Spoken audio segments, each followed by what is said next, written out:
Hey everyone, I'm just gonna warn y'all. I had like a really bad cough for the past few nights, so my voice sounds terrible. But so y'all know, because I know everyone's gonna be like, "Are you sick?" I was kind of. It seems to only bother me at night, but it's just completely destroyed my voice.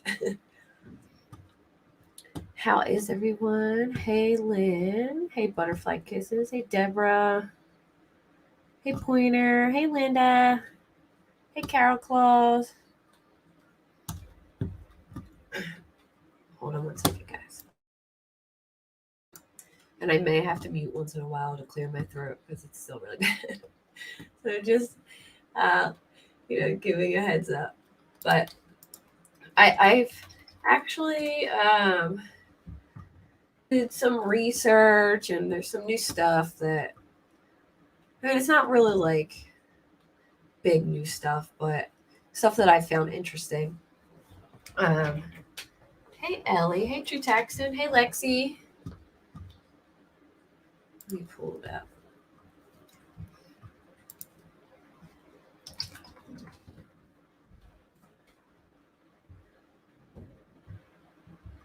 So, I don't know if you. Oh, well, before I start talking about Henryetta, if anyone follows the West trial, did you guys see that today? They were both found guilty of second-degree murder for the death of Orrin, but there wasn't enough evidence for the death of Orson.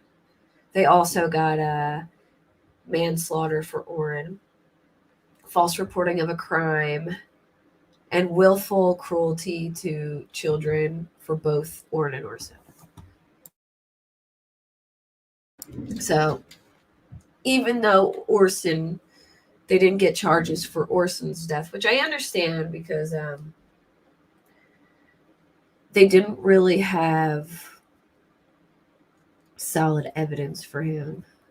The only like evidence they had really was the testimony from one of the kids that said he heard like something drop in the bathroom that sounded like a bottle of soap drop, and then he'd never seen Orson again after that. But the one kid actually testified to seeing Orrin's body, so I think that's how they were able to secure that. So they'll be in jail for a long time, and I'm just glad that with every case, like tough case that we had lately, we've gotten justice. Hey Jan, did I say hi to Rody Gal? If I didn't, hi. Hey Devil. But yeah, all the trials lately have been guilty verdicts, so that's a win in my book. Okay, so if y'all didn't see, Kaylee Olivia's, she reached out to the DOC, the Oklahoma DOC, and they confirmed that there isn't a state requirement on how often registered sex offenders undergo a home compliance check. They say how often those checks happen are completely up to law enforcement. So I guess that's what that guy meant when he said, when they interviewed, I think it was, I could be wrong. Hey. I could be wrong, but I think they interviewed the guy who did the compliance check. Oh, are you serious? Devil, thank you. You didn't need to do that, thank you. It will definitely go towards the lizard fund. I got 8 of them to feed, so. Hey. Hey. How are you? I'm pretty good. That's good. You feeling a little better now that things have kind of calmed down a bit? I'm sorry, I couldn't hear you. Just sorry. It's okay. I said, are you feeling a little better now that things kind of had calmed down a little bit? Yeah, and I started with this amazing therapist. She deals with trauma, Uh-huh. and so yeah, Oh, well, I'm that's good. in the process. But I do want to say something to you. I really want to thank you. You have been such a blessing. You've taken my 1 o'clock a.m. texts and phone calls. You kept me company on my long trip home. You No kept secrets problem. that you could have easily put on the internet and went viral for. And I want you to know how thankful I am for you. And I promise I will never share anything that anybody ever tells me not to share because And I you've don't given want me to. support. I did. Well, I just, I don't want anyone to get any backlash or anything like that. So, um, I'm trying to see if I can pull you up on my TV so I can see your chat too, but for some reason, it's not wanting to show me.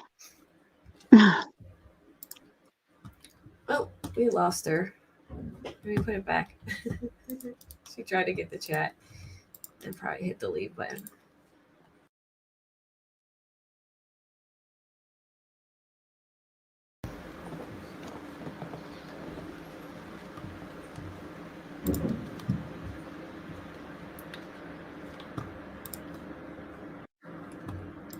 There you are. Would you accidentally leave?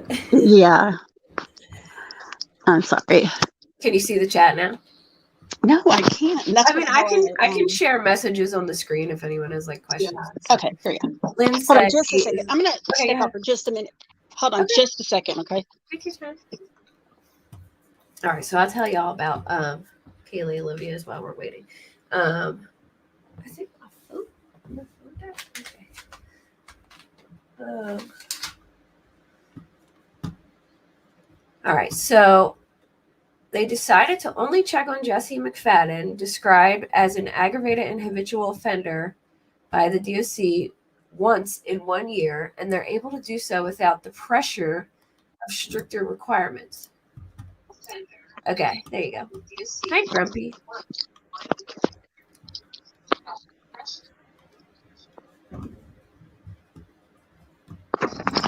All right, I think we're good to go. Okay. Sorry about that. And I can see chat. But I wanted to thank you for giving me a chance to be able to come and clear some things up because there's a Oh, we lost her again. What is going on? Hold on, put this.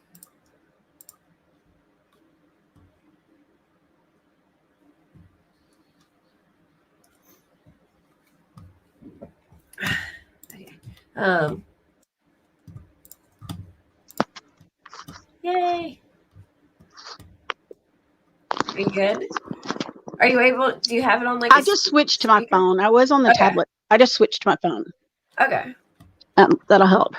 But like I said, I just wanted to thank you for letting me come clear some things up because I really have a few things I want to clear up.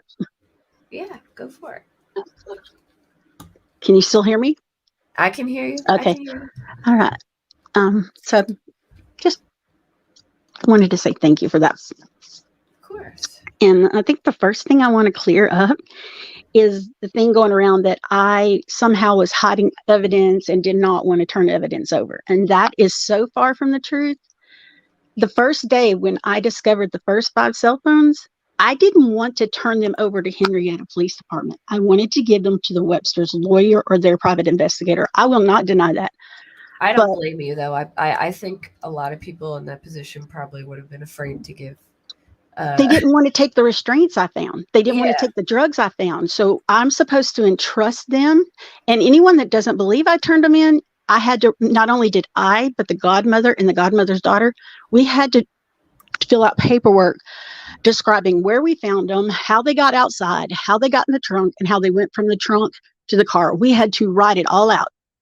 File for the paperwork. It's all there in black and white. We wrote it down. Yeah. And that's so people and family members that are saying that I didn't, that's not true. I did not want to give them to Henryetta, but I was willing and wanting to give them to the lawyer or the private investigator.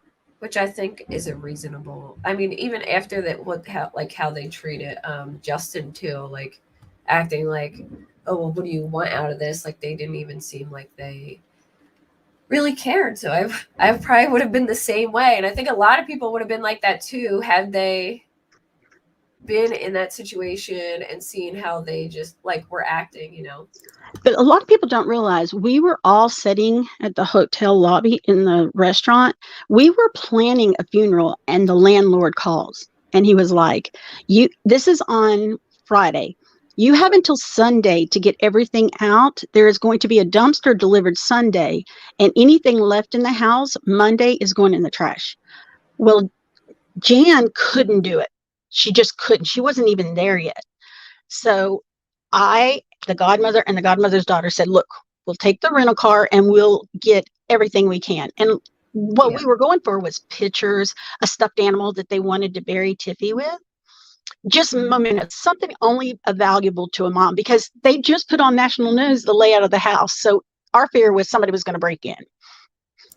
Oh, so yeah. That, you know, I mean, there's all kinds of people who want to go visit and see the places, especially if they're local and they know something's going on and they want to take pictures and stuff.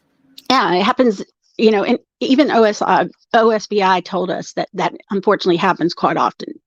And the other thing that's out there is that OSBI came in and kicked us off and we were hiding evidence. That was never the case. Friday and Saturday, when OSBI got there was probably 15 family members and I want to say 6 or 7 cars. Oh, wow. When they stepped onto the scene, they were surprised we were there. They told us that they had been contacted and was asked to take over, and that now because the lead investigator was there, it is a crime scene, that none of us were in trouble.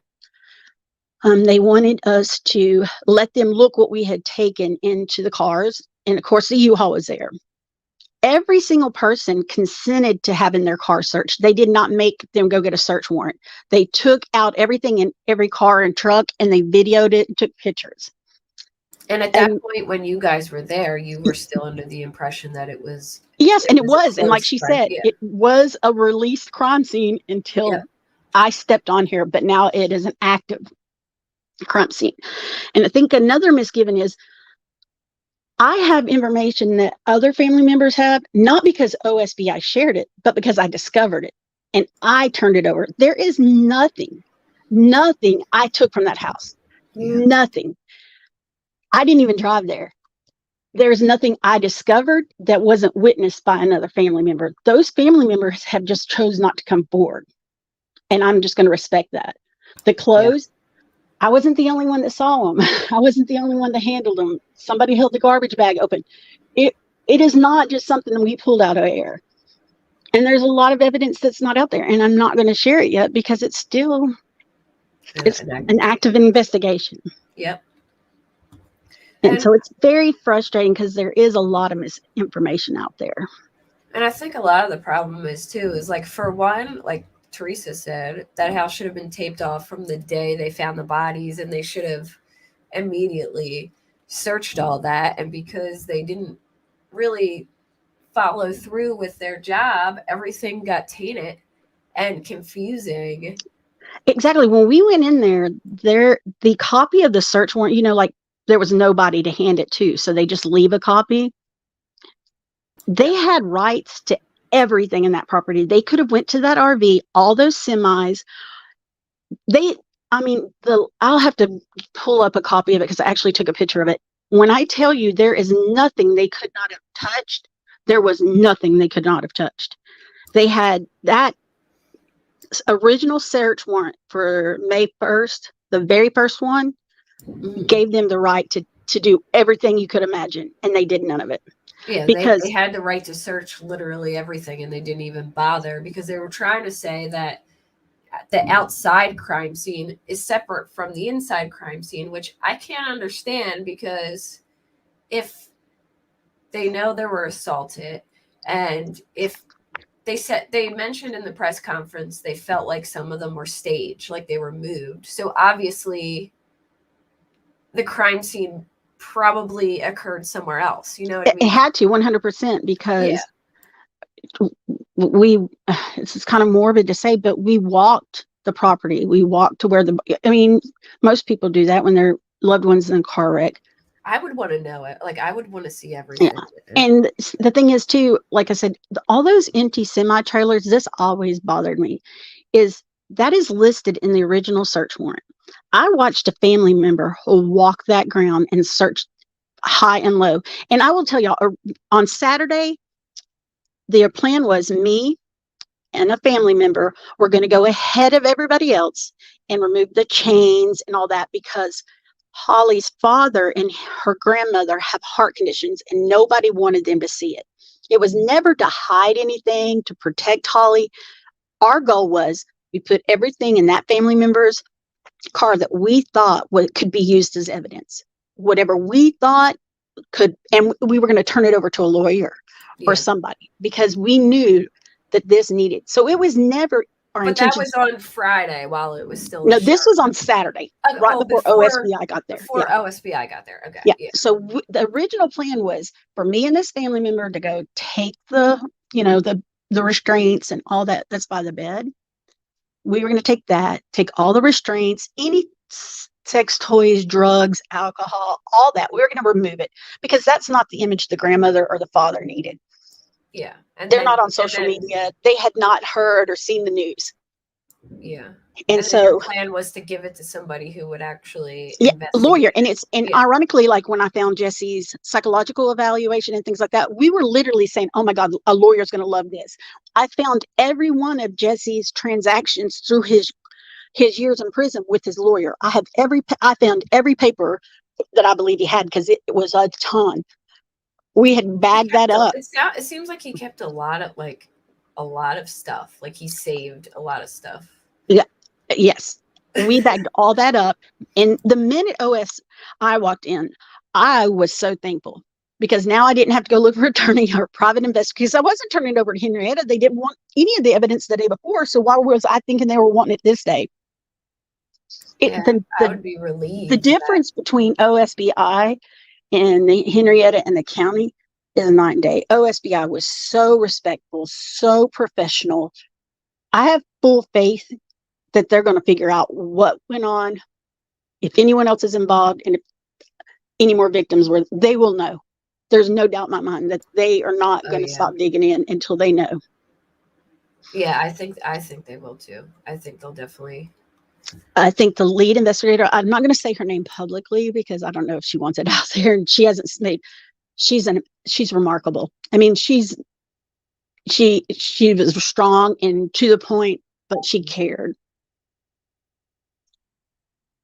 And that's what matters, is that they actually care about it, because they care, they'll do a good job. And they would, I had questions I asked one investigator, why would they leave the house like that? Why would they leave this evidence? And, he's like, I can only guess that they figured they had him and they had the victims. Yeah, but you would still think, especially because they said that it was staged. Why wouldn't they go check everything? If it's staged, that's not where. I mean, I get that the bodies are there, but clearly. And then he says that on national TV, but doesn't elaborate. So that leaves more speculation and more conspiracy. And like I said from the beginning, Mr. I follow evidence. I don't speculate. You left the evidence in the house. Yeah. I just felt like there was a treasure trove of information in that house. Oh, I mean, from looking at the videos, I mean, we, not even being there, it was clear. It was like, you could tell a whole story with everything in there. And then, we found on Friday, we found 5 phones. I learned later that all those 5 phones belonged to Holly. The next day, a family member was like, oh my God. And I'm like, what? And they were like, look, and we found 3 more. I was like, don't touch them. Let's film where we've located them. And then those are the 3, unlike the 5 the day before, these 3 all turned on. So they weren't up there long. Oh, wow. They all powered up. None of them were they passcode. Did it have to do with her witch stuff? Oh, the 5 cell phones. I think the 5 that we found were old because they were up in her closet. So you found 5 phones in her closet. And was there some in the floor? I think those were found the day before without us through other things. Okay. And then the next day we found 3 more in Jesse's office / laundry room. And they were obviously belonged to a child or a young adult. one had phones? like a teddy bear cover and Oh, yeah. lantern. And The just from panda one, wasn't the panda one of them? yes, we found that one. Huh. And the minute OSBI stepped on, they were probably there, I want to say, almost 2 hours before they could even come on the property because they didn't have a search warrant. And we were like, look, you don't need one. We were told, and they were like, no, we're going to wait. But we had already started telling them everything that we had found. And every single family, I mean, imagine they stepped on that scene and see all those family members, all those cars, and a U-Haul. Yeah. That had to be like, what the?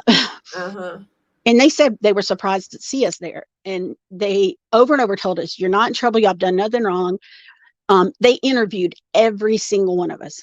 I mean, it's really the landlord's fault because it's the sheriff's office and the landlord's fault for trying to rush everybody out of there, which was just so, like, that made me so mad because, like, why can't you give like them at least a week or something to do the funerals and then clean out the house? Well, originally when he called, the landlord called.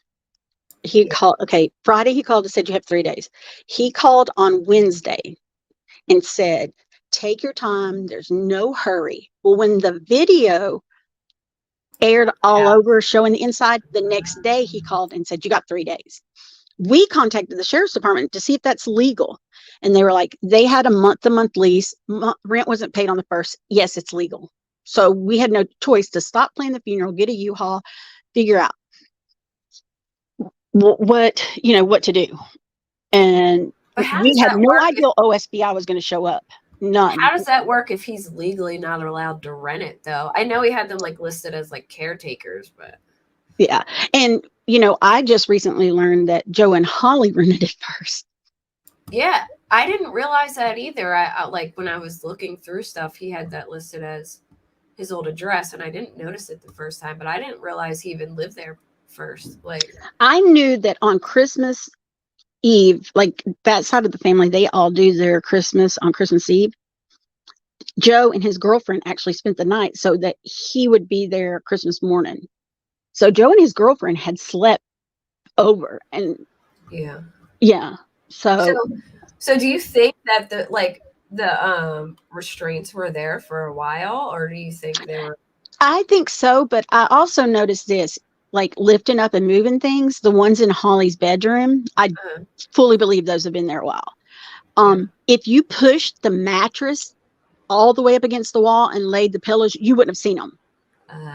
See how low? If you look at the pictures, they're really low on the ground. I honestly thought the bed was like on the floor. The bed is on the floor. Okay, so there's no. It's probably, I would say, probably a full size mattress. It wasn't big at all, and there's no bed frame, no headboard, no footboard. It was just on the floor. But if you butted the mattress all the way up to the wall, you could conceal that. You could, and set pillows up. You could conceal that if you wanted to, as low as it was. I can only speculate about the one on the island. That's so weird too. Like to put a things on the counter, like why? I don't know. But family members did say that they were there Christmas Eve, and now they did not see that. So, I don't see why they would lie. But the one thing that really bothered me when I walked in the house, I walked in by myself first. The godmom didn't enter. What bothered me is, and if you look at the videos, that mattress, that twin mattress in the living room, that bed is really made up. Like it's made up. There's a sheet, a top sheet, a quilt on it, a pillow. It's made. It's not just top on it. And all the other ones were like a mess, right? Holly's bed was tore up. None of the other beds were made, but it was just so odd to me. I don't know why that sticks out. It's maybe of no importance. Maybe one of the girls made it, but it just seems so odd to me. Well, it seemed especially like where the computers are located and other things. Yeah. It seemed like the whole house was in disarray, though, and then you just very much, one super nice neat bed. It does stand Yeah, out for the sure. quilt folded, the pillow. I mean, and it was folded back, not like, a teenage kid just tossed the sheet. I mean, my daughters used to try to get away with that, just toss, blankets on. No, it was made. And if you go back and look at the videos, it was tucked in nicely. It was really made. And when nothing else in that house was organized, nothing Yeah. but that Someone one, said maybe in anticipation for the sleepover, like maybe because they or knew maybe they one were, of the girls, yeah, like set it up for their you know, friend. but you also know I have other theories, but I Yeah. really don't want to speculate on theories, but that's just the one thing that really stuck out to me. How many bedrooms were there? 3, Okay, when right? you first come in, to the left was Holly and Jesse's bedroom. The Okay. next would have been Riley and Tiffy's room. And then still all of the bedrooms are on the left. And then at wait, I'm sorry. It is Holly and Jesse, then the bathroom, Tiffy and Riley, and then Michael James. And where Holly's office is just like a mud room, a porch. It's very small. And then across from that is so when you walk in, across from the TV would be the bathroom. See, look at that bed. See? Yeah. It's just bizarre. And then Holly's was just like a mud room, like a porch entrance. It's very tiny. Her And then office, right? Like that was yeah, the and yellow then room. Jesse's was laundry room slash like one half was the laundry room and then one half was his office. And So, then of course in the living room, there was those two computers, and then Holly had two computers in two computer screens. Let's say that. yeah. In his office. So there was 2, 4, 6 screens in the house. And then Michael James had a computer in his room. Oh wow. And Yeah. also, you see that water, or when you came in, that trough that I don't know if it holds water or feed. With the ladder on it that just Right. You see, raises. yeah, the ladder. Yeah. I was like, could y'all please go? I asked the OSBI, can y'all please just go in there and make sure nothing's in there? Because we literally were going to climb up in there before we left the property. Yeah. And like, we talked about going under the house, and I'm like, this is way above my pay grade. I'm like, I'm not crawling into the house. Someone said, I I'm just, remember all the warnings when he got out on Facebook. Oh, like when he got out of jail? People were like warning each other? That's crazy. and me personally, okay, Jan called me because I always thought it was odd when all of a sudden Holly was no longer with Joe. Jan was like, yep, she's with this guy. And I was like, oh, how old is he? Normal questions. And she was like, he's this old. And I was like, well, how many children does he have? And she was like, he's never had children. And I was like, well, how many times has he been married? And she was like, he's never been married. And I'm like, you don't see that as odd? Like, you got a man that's 40 years old, near 40 years old, never had children, never had marriage. I'm like, seems to me he spent a lot of time in prison because it doesn't, Yeah.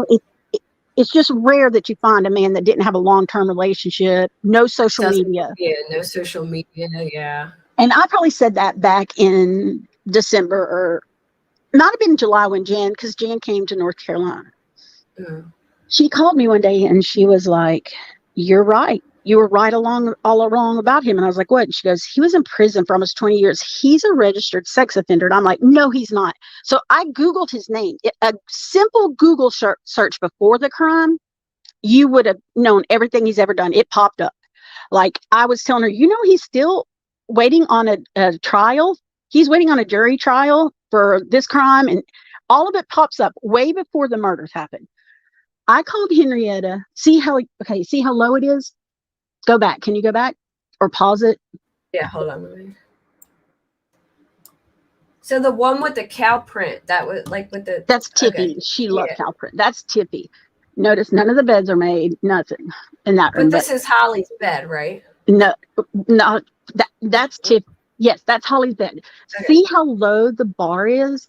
Oh yeah, they're all the way down by it. So yeah, so I believe, in my opinion, they had been there a while, because you could have pushed that mattress all the way up and set pillows and made the bed and concealed it. Yeah. But there was no signs of like drilling or hammering. There was no shavings on the floor that led me to believe like he had just installed it.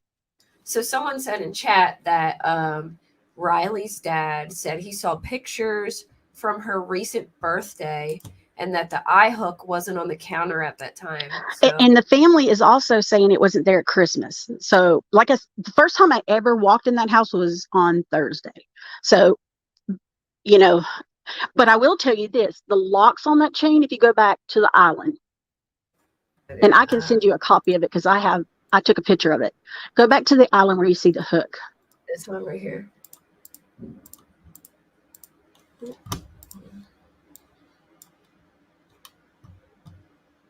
Right there. See those locks, those brass locks? Yeah. I have the receipt where he bought those and the chains, not that chain, but a box of chains.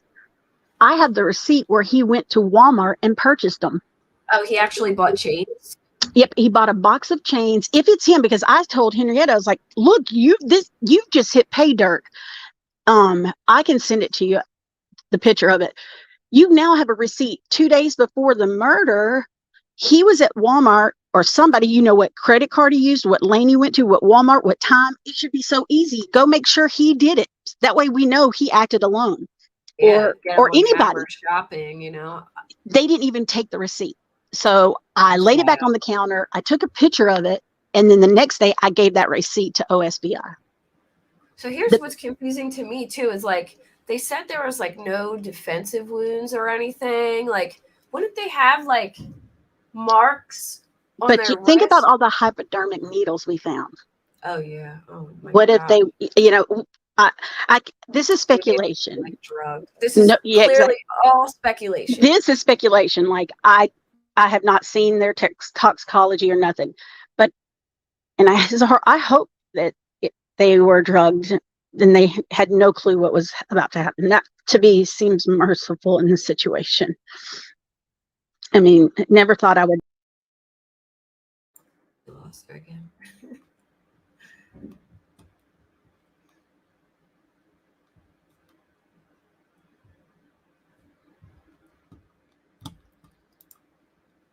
Yeah, I'm so glad OSBI is in the case. Oh, there you go. Sorry, my roommate's little puppy knocked my phone down. So we thought the chains on the counter, and like we thought they looked old though. Like those look old, and that's why I'm going to show you. I have a picture. It's a clear box on the receipt, and when we hang up, I'll send it so you can use it tomorrow and show everybody. It says brass locks, and those are obviously new locks on the counter. Yeah. And which would make sense because everyone said that wasn't there. But in the bedroom, we discovered a box. See all the needles and stuff? Yeah. We discovered a clear box with new chains. Oh, that weren't used? Yeah. And when I took the USP code and lined it up with the receipt, it matched. But OSBI took the chains, I'm sure, because I didn't go back the next day or the few days later when they cleared the house. I was like, I'm not going back. Yeah. I don't see the ring too in this picture that you have up there? Mm-hmm. Right here. The little silver ring. We have that. We at first I thought it was Holly's wedding ring, but it's not. It's not her wedding ring. And like the tube in the clear bottle, that goes in the back of a camel pack. I only know this because my husband's military and has a ton of, but I don't know what the blue pack. Yeah, it goes in a camel pack. You fill it with water in the tube. Yeah, but I have no clue what the blue spool was because the next day when we came, it was gone. The blue spool, like the thing you open and close it with? Yeah, it was gone, but the bag was still there. The ring was there. The tripod was gone. Like OSBI took it? No, it was gone before they got there. That's weird. Remember, I asked them to go in and take the drugs, and they didn't. I took a picture, and I have it the next day. All the bulk of the drugs were gone. The needles and the baggie of the white stuff, it was gone, and half the liquor. I'll send you those pictures. You can share those. So was there more than one camera there, like webcam? Or was it only that one? You see that one? There's also was one in the living room. Oh. It was next to a bowl of popcorn. See that? Like that makes me even more suspect about that nice bed in the like how it was like made up. And then the handcuffs, of course, was gone. But even if you look down below, look at the chains hooked onto that desk. Oh, I didn't even notice that. Like, who was chained to that desk? And that's been there. That had been there for a while. Wow. Because at first I thought, was this part of a collar or something? But no, you can tell it's hooked up under his desk. I wonder why her ring's there. Like, why? Yeah, and from my understanding, what I've been told by family members, her wedding ring wasn't on her either, and she had a pretty wedding ring. In a wedding band that's never been recovered, and it was Oh, nowhere in the house to be found either. wow. But my sister-in-law and brother were able to. They released the storage unit 2 days ago, I believe. Yeah, 2 days. I think 2 days ago they released it, so it could be in there. But I don't understand why her wedding ring would be there. But no, to my knowledge, the wedding ring has not been recovered. It was not given to us by the funeral home, and if they had personal items on them, Uh-huh. the funeral home had logged it. And I It asked, wasn't in the log. huh? It wasn't in the log for No, her wedding ring wasn't. wow. Because I was excited thinking that was her wedding ring. And I showed it to her sister, and her sister said, that's not my sister's wedding ring. But so I was like, well, is it Holly's? And why is it off? And why was it in his office? And apparently that was a ring. Jan said that's a ring that the kids gave Holly for Mother's Day a few years ago that she always wore. So like I wonder if he took it off her, like, But if he he gonna was like going to kill pawn it or himself, something? if he was Yeah. going to kill himself, why remove her rings? And where's her wedding ring? And it may have popped up, and just why I haven't been, because I'm home now, so I'm as of today I don't know. But when I left, they still had not found her wedding ring. Oh wow. Yeah. Did they So go through the storage unit? Somebody asked. yes. I don't know what was removed. I do know, like I said, I believe it was 2 days ago. They contacted Jan and Michael and told them they can come get the contents out. So they've taken all the contents out of the storage unit. I'm not sure what OSBI took from there. I personally have not seen anything in the storage unit. Yeah, I just knew there was one, and when OSB got on the scene, they were sending an officer to go to it from the house. Oh, okay. Well, hopefully they didn't find anything. So that mudroom is small. I didn't even realize how small that was. Like, look how small. It's like a closet. Oh, I lost her again. Oh, I'll ask her when she comes back.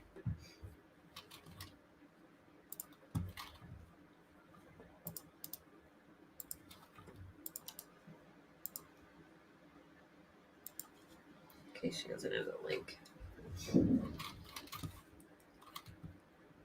There's that hole in the door. Looks like somebody punched the both the doors have holes in it. 3. Hey. Sorry, I put the dog out of my room. So did it look like somebody punched these doors? Yeah, I noticed that too. Yeah, those were there. Okay, if you go, can you pull up? I'm going to tell y'all where we found the next 3 phones the next day. Can you pull up his office where they discovered the phones? The Ivy's parents discovered their daughter's phones in the cabinets. I think they're showing. Yeah, can you go in there and I'll show you how we discovered the 3 other phones the next day, because I was like, how did we all miss these again? How many times? Look, see how he's taking a picture? Yeah. Literally where he took a picture right there. Watch this. We found 3 more phones up there. Wow. And they didn't see that? And I'll send you the video. What I think is there was 2 duffel bags up there, and to the far right, the family member who was much taller than all of us pulled it down and emptied everything in that duffel bag. And when he went to when they went to set the duffel bag back up there, that's when they're probably like under the duffel bag. Yeah, and I'll send you. Yeah, well, they're pushed up against the wall. I'll send you the video, because before we even touched them, I was like, "Don't touch them." You'll hear me in the video say, "Let's video record where we found them," and you'll even hear me say, "Okay, see that white bag and the green bag, right? Is that the phone's right there? The Okay, white and to the far against the wall. I wish I could send this to you now. Keep going over with your scroll. Over to the far end towards the right. is that? Over right. To the far end of the counter. They were up against that under that white thing. Oh, okay.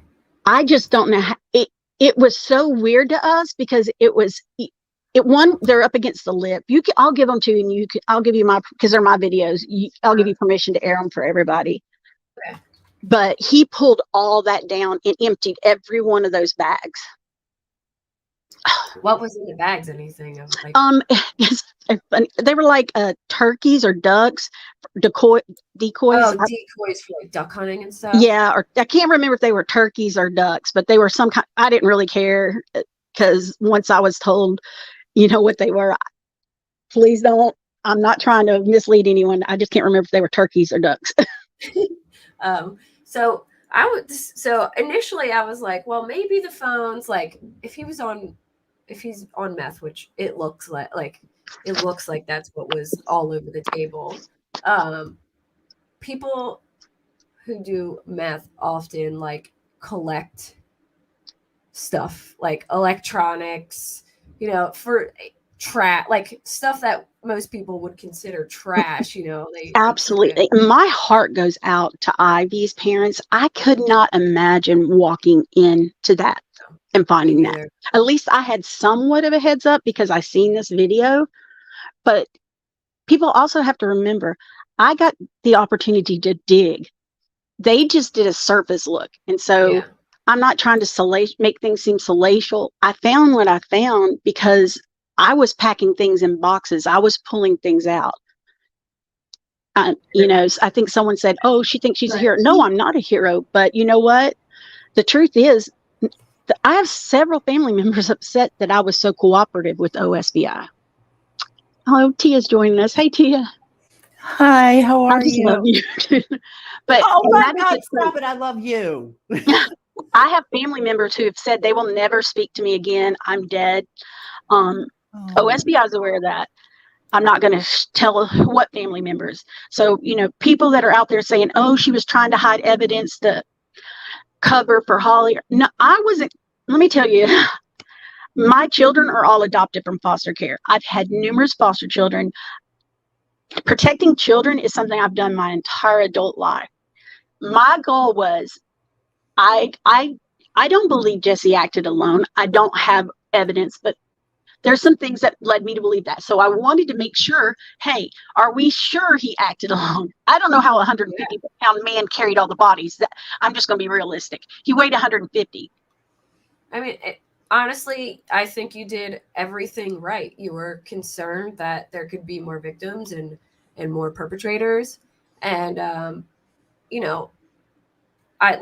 I don't think you did anything wrong. And there's, I have family members that don't trust police, and they were upset by this point. Whatever their reason is not it's none of my business.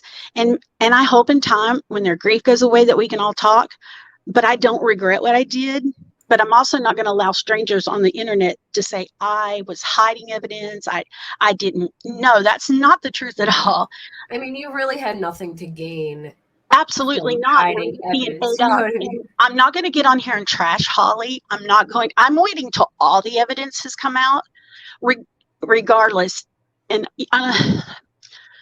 legally, there was nothing we could have done when we found out that he was a registered sex offender. And the county, I can't even say, Okobogie, whatever county, they are legally married.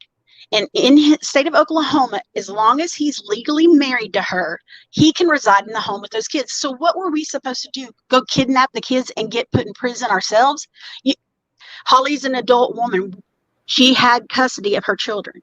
Yeah. And, people are like, oh, you knew as family members. Well, it wasn't our job to sit outside that gate and tell everyone that crossed through. And not only that, but it really puts you in a difficult, it puts the family in a difficult situation. Like, how are their kids going to have friends if... And he was at all the school events. He was at track meets. And I know this because Jan shared many pictures of her grandkids. She loves her grandkids. So he was at everything. He was at their Thanksgiving in Arkansas. He left the state. So when you have a county sheriff's department telling you he can legally live in there, what more can you do? Did he have friends? Was there ever another human besides him? And I don't know. This has probably upset my family members for me to say this.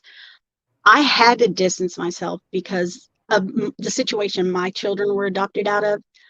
I just did not approve of it. We are not the first family that had a family member do something you didn't approve of. We won't be the last. Didn't mean we didn't love them or care for them, but Jessie was controlling. They never got to go to their grandmother's house. And these are kids that lived with their grandparents for 13 years with Holly and Joe.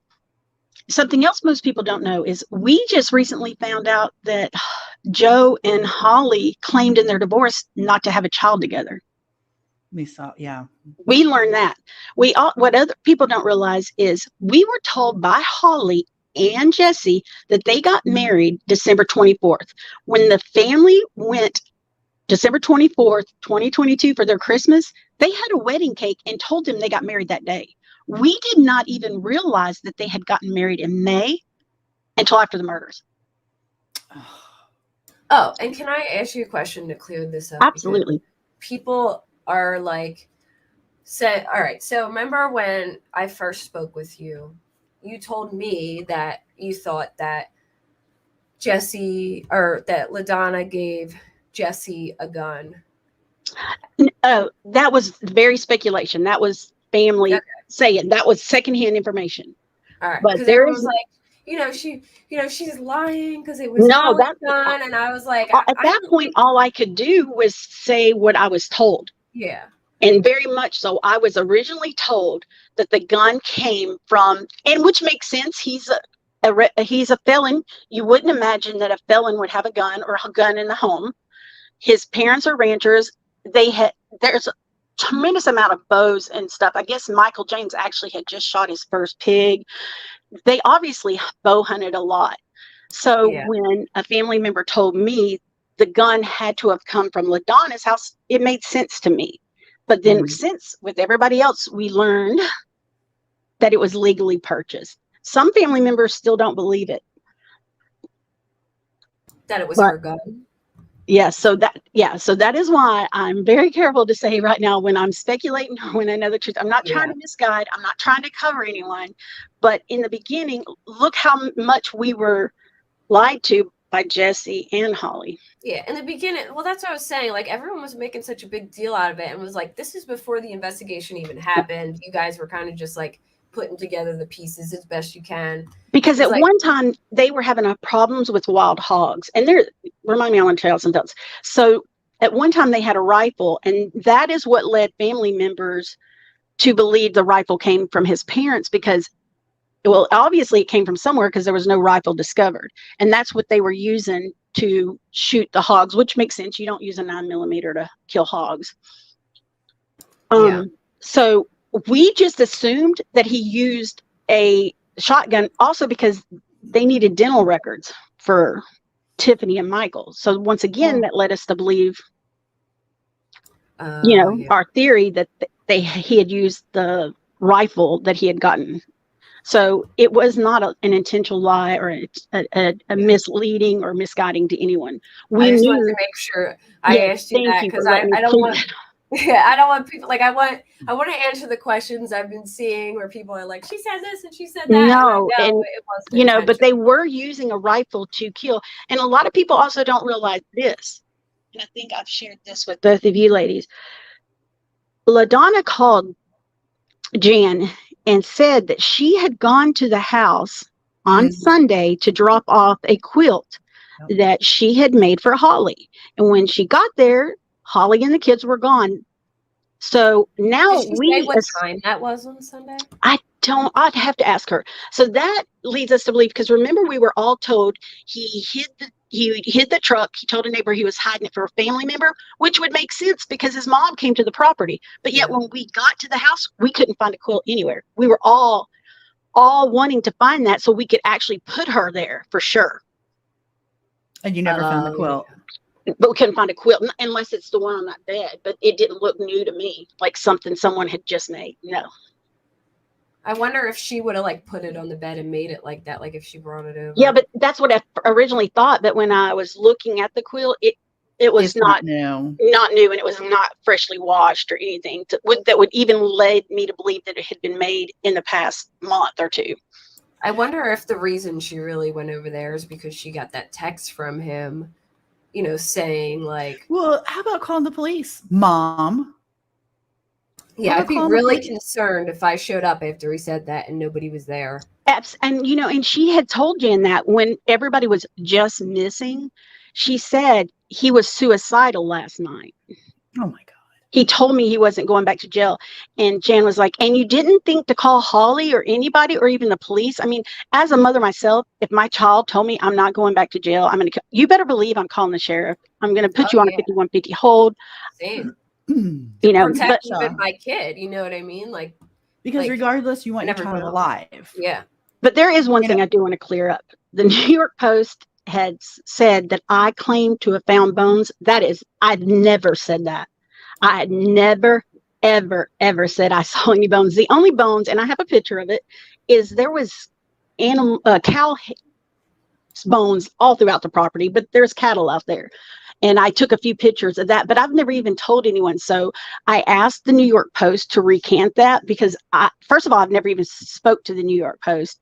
And second of all, I never said I found bones on the property. So I don't even know where that came from. So if anyone's ever wondering that, I'm assuming that's what the only bones I saw were cow head, and they're on the porch. There's video of them, but they were also in the yard. I can send you pictures because I took them, but there's cattle everywhere. I guess that wouldn't be something strange, but I never said there was human bones discovered. No. I have a quick question for you when you have a second. Because when you said phones earlier, I thought you said bones for a minute, and then I maybe that's because I never seen bones, no human bones. I did see what I'm assuming is cattle. There was some on the refrigerator on the porch. There was some out in the yard. There was several skull, bones, but yeah, maybe they misunderstood. They told me they're going to recant it. I have the email, so I can also send that to you, but I have never claimed to find human bones or anything, but I do have pictures of some, and I just thought it was eerie. I don't know why I took a picture at that point. Like I said, we were trying to document anything for lawyers because we knew, like I said, we did not know OSBI was coming. Yeah. We did not know. In fact, when they pulled up, we thought, oh, here we go again. See, yeah, that blanket, that's what we're hoping. And that's that comment, whoever posted that, we did tell the OSBI that I don't know if Jan shared because all of our interviews were done separate. None of us were interviewed together. Gotcha. None of us. And, we said, hey, me and another family member, because after I was there for 12 hours, me and another family member who rode together. We were the last to be let go, told we could be left. So that whole point of the police and OSBI coming on and telling me, oh, that's not true. We couldn't leave. We had to walk through the house and show them where we found everything. Gotcha. But, yeah, so we almost said, how do we find 3 more phones after the ones they discovered? It was almost like it felt like someone came in there and placed them, because I was like, how did we miss this yesterday? And then I see the sheriff's department taking videos and pictures. How did they miss them? Yeah, I thought initially maybe he collected the phones because, he was on meth. But if they found some in the floorboards, that's definitely shady. And now I'm like, Tia, I'll send you a copy of the video where we found the 3 phones the Saturday. Oh, thank you, Lynn. And also the receipt for Walmart. Okay. Because where the brass is on those chains, those are new. The keys were there. The chains are old, but there's a box of chains, and you can look at the UPS code. I think I have a picture of it. It matches the Walmart receipt. I literally begged Henryetta to go to Walmart. And then when I gave it to OSBI, I was like, please go to Walmart and make sure, it was him that purchased it. Yeah. Get the Did they ever have they released any videos? Have they gone to Walmart? Do we know if they... OSBI is in contact with us, but they don't share anything with us. Yeah. They may have I've been contacted a few times and they've asked me some things or to clarify because I was very honest with them. I couldn't remember some of the evidence was back in Westville because the Friday night we took it all back before the memorial. I had only had 1 hour of sleep. So I'm like, please, I'm not trying to mislead you, but it could be Westville or it could be, in one of the cars or so there's been times that they've contacted me and I've been pretty honest with Kate about that or talked to her. But we've all asked them questions and they just tell you at this time they can't answer. It's still an ongoing investigation. So they're not telling us information. And it may seem like I have a little bit more information, but it's only because I was in the house digging a lot longer. Right. And what did that house, I'm curious about something and it's the dumbest question. So please, what did the house exactly smell like? What did it smell like? Because one of the things that was it Mrs. Boykin said when she was videotaping that there was a smell to the house. It smelled really bad. And I was I'm glad you asked that. Okay. The Friday, the first day we went in there, you could smell the cat litter box, of course. It smelled it didn't smell just clean, fresh. But and I kept telling them, but it had an odd odor. And I'm not saying it smelled like a dead body or anything like that, but it had an odd odor. And I kept trying to talk myself out of it, like, Lynn, this is a crime scene. But I knew nobody, allegedly, we've been told nobody was harmed, and there was no visual shots of somebody being shot. Well, the next day, one of the family members, and it smelled stronger. And it didn't smell like a dead body or dead animal. It just very odd odor. And one of the family members said, what is that smell? It smells like somebody's dead in here. And I'm like, you smell it. Oh my God. I was just so happy that I wasn't the only one. But the difference between Friday and Saturday was a huge difference. Really? And I will tell you, the room that we smelt it the strongest is where I found the shorts and the underwear. Oh, no. And once again, I want to say this. I was not the only family member that found those. There was 2 of us in the room. The one family member called someone else in because I was hysterical. That person looked and then called 2 more family members in. So I'm not the only one that's seen it. I didn't create it. I know you didn't. Nobody else, nobody outside the people that were in that room knew about it because we didn't run tell other family members. Of course. But we did bag it. And when we bagged it, I set it on top of the black bookshelf in Holly's office, the first one. But I think that was the smell because it was the strongest in his room. That's what I was wondering. You said it looked like there was other fluids on there. Yeah. Yeah. And I had since learned, I don't know. Yeah. Because when I say like the shorts, it was very clear. I mean, we're all females. We know what blood and clothes looks like. Mm-hmm. It was the wet underwear and the smell was horrific. Mm-hmm. And so, but you got to remember, we were sitting in and with boxes packing things up. That's why we found more things, is because we got the opportunity to dig. Right. Because you were actually doing their job for them. I know. Yeah. And there, like I've said to you, Tia and Kate, there's going to be a day where I will sit and be transparent, but we haven't really got into that with this therapist yet. Yeah. And there's just things that I'm just not comfortable sharing right now. One, to respect the victims, but 2, this is an investigation that's going on, and I don't want to put myself in harm's way. If this is something bigger, I'm not, No. Did you find a trauma therapist? Yes, I did. Thank God. She is absolutely wonderful. That was my biggest concern, was like, I didn't want you going like any old Tom, Dick, or Harry. I wanted you to find a trauma therapist. Yeah, my well, soon to be ex-husband, but he's a ranger, and I contacted the VA hospital where he goes, and just because I know that those people, and so they were so wonderful because I have TRICARE, and they were like, well, we can't see you here, but we'll definitely find you one. And so within 24 hours, I had one, and even when I was in Oklahoma, she called, and I think Kate, she called when I was driving home talking to you too. Okay. I think I let you go to talk to her for a little bit because they were really concerned about me driving home. Yeah. But yeah. I don't mind answering questions, but I just want everyone to know I don't speak. I'm not the representative for that side of the family. I did not grow up with the Mayo family. Michael and I Holly's dad had the same father. But my stepdad adopted me. That's why my last name was never Mayo. My mother did everything to keep me and my brother away from this side of the family. And it drove a big wedge and resentment because I was like, what? That's a big family. There's a bunch of us. And I got it. Finally, I think it stuck in my head why my mom didn't want me there. It just, but we didn't grow up in the same home or close together. So I'm by no means I can only talk about what I've experienced in my story. I don't want to speculate on anyone else's. Well, that's understandable.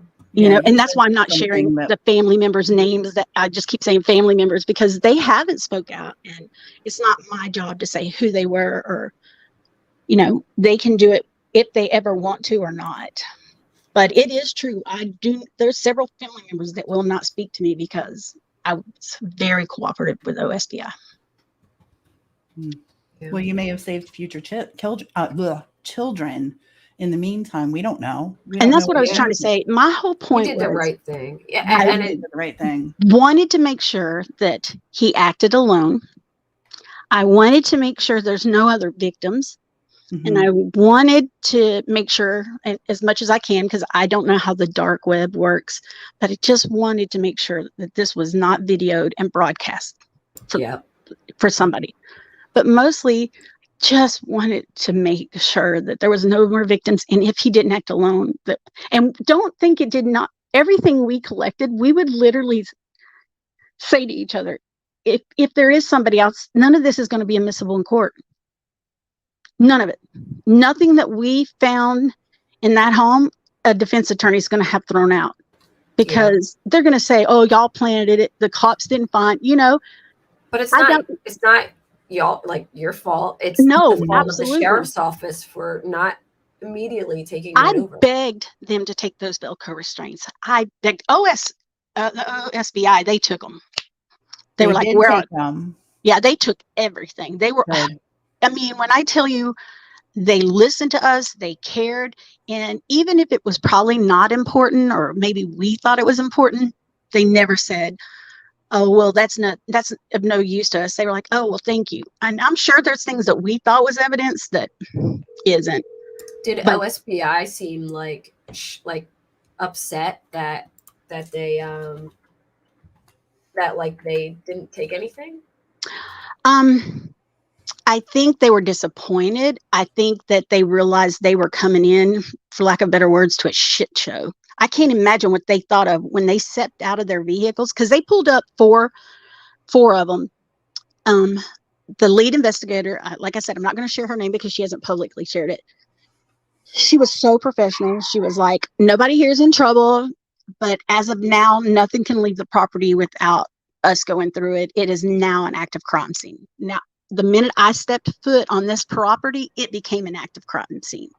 Like they were trying to make it like it was because it was protocol, but I just don't understand. Because, they never led us to believe that. They told us that they had been contacted earlier in the day, but I'm not even going to release that information. I do know why and who. I think they put the DA. Well, I heard the DA contacted them and told them. I'm not going to say if that's true or not, but they were so nice. They said, we realized that this has been released and y'all were told to get this stuff, but we have to put a halt to it now. They were so kind to us, so respectful, and not everybody was nice to them. They were yelled at and cussed, and everybody grieves different. everyone was frustrated. It was like, how many times are y'all going to release this crime scene and then take it back? Yeah. You know, I'd be frustrated too. You know, my family's not wealthy, and they were paying $400 a day for a U-Haul. He was like, how long are you going to keep this U-Haul? Because do I look like somebody that can afford $400 every day? Yeah. That's crazy. But like I said, everyone consented to their vehicles. No one demanded a search warrant. They just pulled everything out, took pictures and videos. I don't know, and I can't speak on everybody's vehicle because I wasn't watching. I don't know if they kept anything or not. I just know that in the vehicle I came in, we had stored what we thought a lawyer or a private investigator would want, and they took all of that. They took everything. Okay, let me interrupt you for 1 second because I want to make sure that everybody in the back row hears what you say on this question. I'm going to ask you the dumbest question, and you're going to answer it as clearly as you can. Okay. People in the back row aren't twisted, but you gave everything you received over to OSBI. Everything. I'm talking everything. Everything. There is nothing. I came in someone else's personal vehicle. Like I said, I probably handed over things that they're looking at me like, okay. But no, I mean, you did everything you were, and then, well, like I said, you did everything. But I did not leave. In fact, it's funny you said that, because the only thing when we were packing up, I pulled my brother aside and I said, there is nothing in this house, but there was a picture of him that was hanging in Holly's office. And it just was a really great picture of him. And I said, if you don't want to give it to me, you can make a copy. I'm like, but can I have this picture? And he was like, absolutely. And I had set that. I didn't even take it that night. I took nothing, but there is nothing. And like I said before, on Friday, when those 5 cell phones were found, I told Mr. Webster that I do not want to give them to Henryetta Police Department. I want to give them to your lawyer or your private investigator. His very own wife said, I agree with her. And I said, can you call your lawyer and ask your lawyer what we should do? He said, absolutely. I said, can I pray on this? Because I'm very big in prayer. I try to walk by faith always. And this is the phones, right? This is like the 5 phones on Friday. All right. And you walked out and you went up to Justin and his wife and you were like, and I was like, what did your lawyer said? And he said, the lawyer said, go ahead and give them to the thing. So anybody can go request the records. Me, the godmother, and the godmother's daughter, still not giving their names out, all had to fill out a report. And the Henryetta Police Department and the county detective, the lead detective, said, what I want y'all to do is describe who found them, where they went. So literally how they were found was, like I said, we were in the house only to get pictures, jewelry, anything that we could fit in our rental car. And so I saw a bunch of, we were looking for photo albums. And you know the soft cubes that you can buy at the dollar store? Oh, yeah. Okay. There was one up there. I couldn't reach it. So I asked the godmother's daughter if she would get it. When she did, she didn't even look at it. She just set it down for me because I was carrying out the journals and all that to the car. Well, the godmother was sitting on the couch and she said, oh my gosh, here's a cell phone. Oh my gosh, here's another one. Oh my God, you're not going to believe this. So at that point, nobody's there but just the 3 of us. If I wanted to hide those cell phones and not turn them over, why would I tell Mr. Webster I had them? But those cell phones that they're finding are from previous tenants now. These 5 that I found, I now know all belong to Holly. This has been told to me by Holly's mother. Oh yeah, they were in Holly's closet. Okay, but people want to say, "Oh, she didn't want to turn them over." No, I didn't want to turn them over to Henryetta Police Department. Right. They just told me they didn't want the restraints. They left all this evidence. I have zero faith in Henryetta Police Department. Right. I said to Mr. Webster, with his wife standing in Holly's bedroom, can we give them to your lawyer or your private investigator? Let's put them in the hands of somebody that'll do something with them. And then I said, call your lawyer and see what he says. So he did call his lawyer, and the lawyer advised us to turn them over. So me literally had to describe. Once she discovered them, we put them in the cube and I put them in the trunk. And then just moving around trying to get Riley's artwork, the trunk got full. So I moved them from the trunk to the back seat. If I was wanting to hide them, why would I have allowed Aaron, the local reporter, to take a picture of them? You know, everybody wants to say, "Oh, I was hiding them." Why would I tell Aaron to say that you were? That's why I wanted to clear this up. It's very important for me personally. Yes, thank you. Clear up some of the BS. Yes, because think about it. If I was wanting to hide these and cover for Holly, because first of all, I didn't know who the phones belonged to. Why would I say to Aaron, I found 5 phones, and when she asked, can I photograph them? How do you think she got them? I allowed her to take a picture of them. Right. So if I was never going to tell anybody about these 5 phones and cover for Holly, why would I allow the press to take a picture of them? And if I was going to hide them from and keep them, why would I tell Mr. Webster and his wife, hey, I found 5 more phones today? You wouldn't. Absolutely. I'm not angry at Mr. Webster, or he's a grieving father, but the way he said it makes it look like I'm hiding something. Yeah. And even his wife agreed with me. She said, I'm with her. Let's give it to the lawyer. You told us that, and I just wanted to make that clear and I'm not trashing the Websters at all. And no means I know you aren't. At the same time, I'm not going to be called a liar or said, I'm not going to say it's easy, but I'm not in no way going to cover for Holly. I mean, we can't dig her up and take her to court for anything, but at the same time, we need to know, is there any more victims? And if there's more victims, is any of this on the internet? You know, to me, that is the biggest fear, is that there's more victims. And I was going to say, I think the problem is that not knowing what she knew and how far it went is really difficult. And right now I can only speculate. Right. And I've been very honest with you, Tia and Kate. Yeah. I will speak on it once all the evidence, and y'all have been so respectful for that. It's not that I'm covering or hiding, but I don't want to put little tidbits of things out there. And you know, Kate, there's things that I could say that would spin out crazy speculation. I just want to wait till it's all public, and then I'll talk about it. But I'm also not going to trash her. I don't think she went and bought a gun thinking that gun was going to be used on her and her children. No, I don't think so either. You know, I don't. And like I said, when we were told, we did not know it was a 9mm. I wasn't trying to lie or mislead anyone. I was told by a family member, well, I said, how did he have access to a gun? He's a felon. And they were like, well, he had his mother's shotgun there to kill pigs. So and when they asked, you don't think 9mm when they asked for dental records, but we also didn't think about multiple shots to the head. So that is where that gun, that was never trying to be misled. But that's why I'm very clear now to say I'm heard this secondhand. I didn't see it with my own eyes.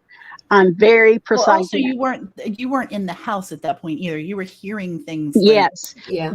Like I've said, didn't see with your own eyes yet. There's a lot of things we learned when y'all weren't. Holly wasn't very forthcoming, and like anybody, you have secrets. There's things about me I'm sure my mother doesn't know, or other. I mean, not that I haven't written, but you know, there's no doubt she didn't make some good decisions. Absolutely, but there's and nobody's trying to act like she was thinking perfect. This was going to be the outcome. And if anyone thinks that, and ultimately, it was a bad decision. But you know, there's no way she went in. And a lot of people don't realize this. I had to call Joe on Facebook to tell him. I had to call him to tell him that the children were missing. And I had to call. We weren't even Facebook friends anymore since the divorce. It was kind of, you know, Joe had come to my house before when I lived in Savannah and visited, you know, with the family. So you were the one that notified Joe? Yeah.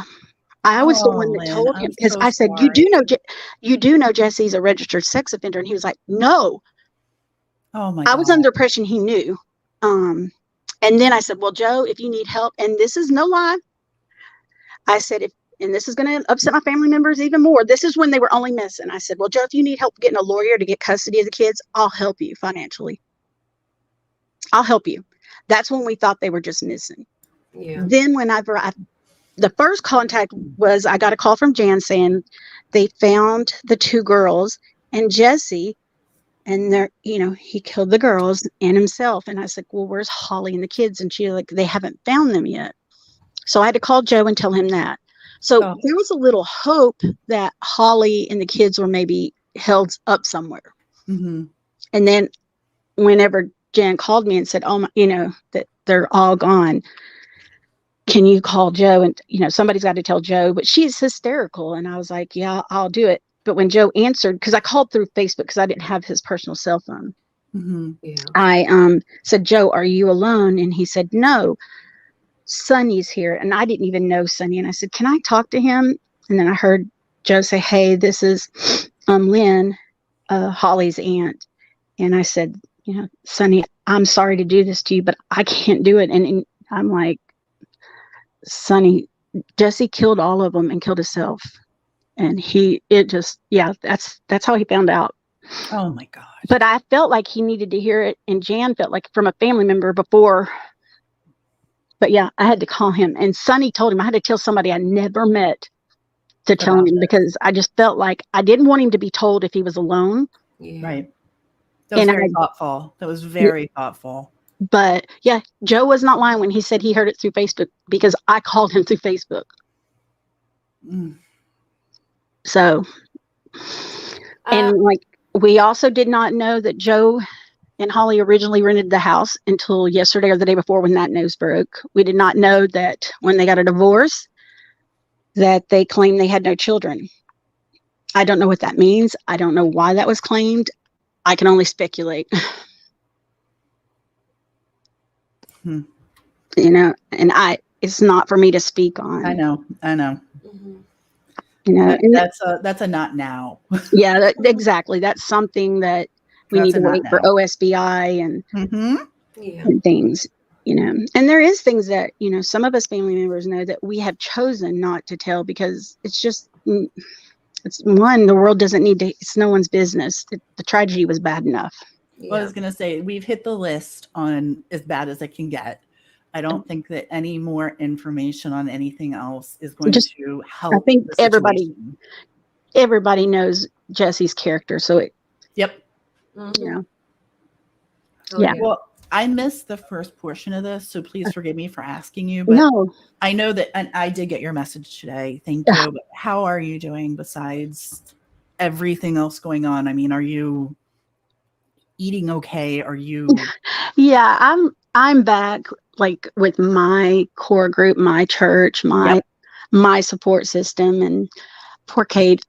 Until I got a therapist, she was my therapist. She has been like, Kate, she's good like a that. million years I can never thank you enough. Yeah. Because the therapist said that today, that when you have really harsh trauma, it is a response to want to spill it all out and get it all out. Yeah. Because your body doesn't. So, because I told her, I'm like, this lady I met on the internet, I'm just unloading on her. And people would think I'm crazy that I'm trusting someone, but she has kept, and as well as UT, everything I've asked you to keep. And I will never discuss things until you say you discuss them. I mean, I've told you that and I swore by that, and I will never, ever. I'm just so thankful, especially Kate. She literally spoke to me for hours as I'm driving home in a 1:30 a.m. text messages. And for someone she just met, she's never even met me in person. But one day I will meet you ladies in person. Yeah. Just to hug you and say thank you. Oh, we want to hug you. And say thank you to you and God bless you. And my best friend was in a school shooting. She was fine. She was fine. She lived to tell. But what you were talking about with speaking to someone on the internet, she has a hard time talking to people she knows. The people that were there, it's really hard to discuss the situation with them. But she finds it easier to talk to people who are out of the scene, not necessarily her closest friends. Mm-hmm. So I appreciate where you're coming from. Also, it removes judgment. When you talk to people that don't know the situation, you're able to get your feelings out without people judging and going, oh, so you did this, or, oh, so you know what I mean? Or you didn't do this. So sometimes it's helpful to speak to someone who doesn't know the ins and outs. Yeah. So I think because there's no judgment there, Yeah. And honestly, there was things that I witnessed that it would take a minute for my brain to process what I was reading or what I was looking at. It's so weird. and I said that to the first OSBI, the first interview I did that day when they showed up. I said, it almost seems like I'm reading somebody else's story. And he was like, that's normal. Like, I found some letters and, journals. And, I would talk about what I read in them, where they're at. Cause, of course they want them. Yeah. But it was all, I don't know. It's kind of like an outer body experience. Like, am I really reading this? I think you go into shock. And I think, thank God that your brain protects you in some way, shape, or form, that you kind of have that out of body experience, so that I wouldn't want you to be completely, I wouldn't want you to be completely, there and with it. Like, I almost was, thank God for the shock, because as much as like, I hate that there was other family members in the room when those clothes were found, I thank God there was, because it just, one, I wasn't alone. Two, it took me like a minute to realize what I was looking at. And there was 2 different occasions where someone shook me and was like, hey, are you okay? Are you okay? And one was with an investigator, and then one was with one of the family members. And I was like, I don't know. Like, I couldn't even speak to say what I had or what. Yeah. Yeah. It just, I remember the difference, like Henryetta, when I said, I shouldn't be in here, they were like, leave then. And I'm like, but my family wants these belongings. They want these pictures. They want these jewelry. They want these mementos. And then when I said to OSBI, I'm not a crime scene investigator. I've never, my husband has probably done 12 different deployments. He's never talked to me about what he's seen or what he's done. I've never experienced any of this. And there was like, I'm so sorry. And you're right. You should have never seen this. This should have never been in the home. That's how different OSBI was to the county. Did they assign victims advocates or anything like that? No, we were not. No, we were not. Because you would think they would help you guys walk through this. But process. OSBI did. Kate, I think it was before I left, because I told you they were telling me they could help me get a therapist. But I was like, I have great insurance. I'm not going to take from a program when I have excellent health insurance. Keep good. That for another victim down the road, because I have amazing health insurance, and there might be someone who doesn't. I remember, and they were like, well, if you can't and you need help, call us and we'll help you. Yeah. Well, is there anything that you or your family needs that we can help with? Is there anything else that we can do?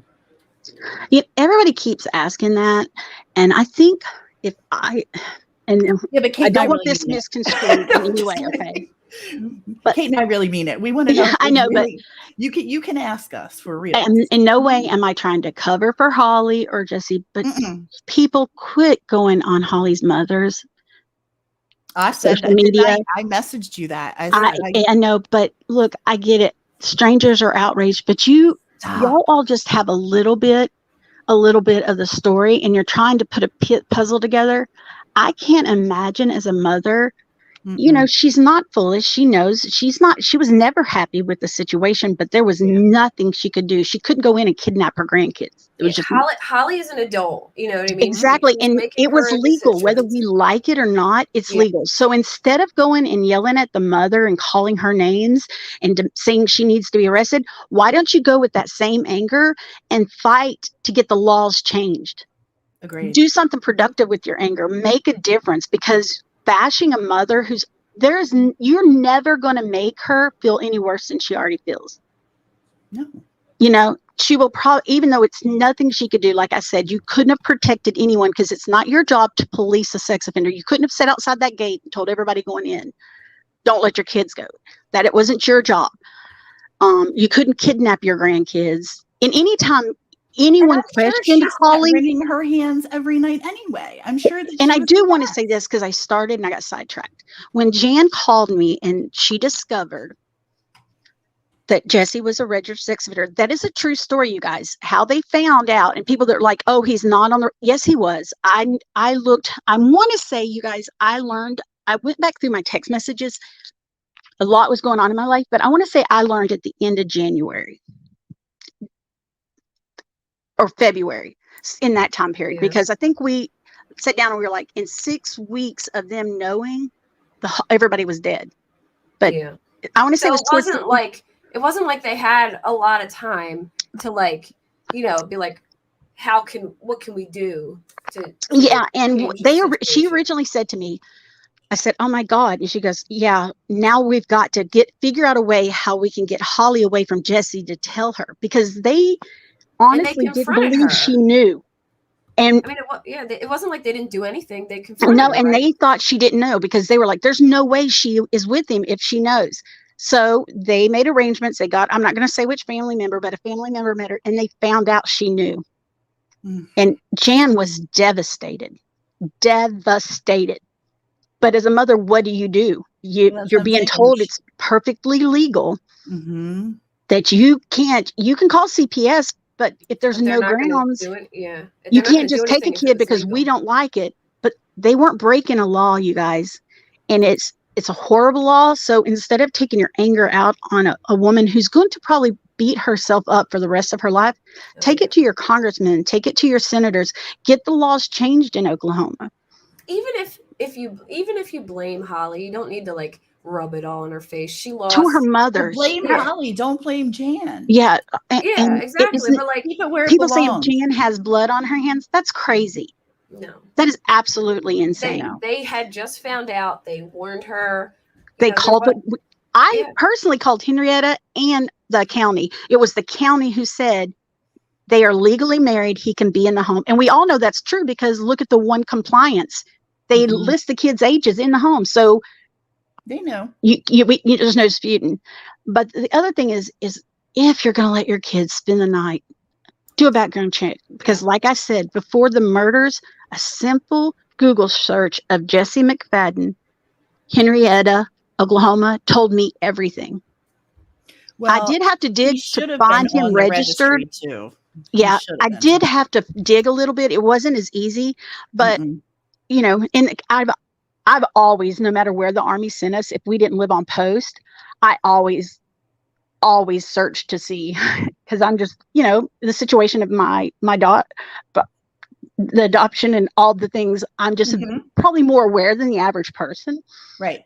But just if one person would have just Googled his name, they would have known. Now, I mean, you Google it and you see more. But even before the murders, I simply Googled Jesse McFadden, Henryetta, Oklahoma.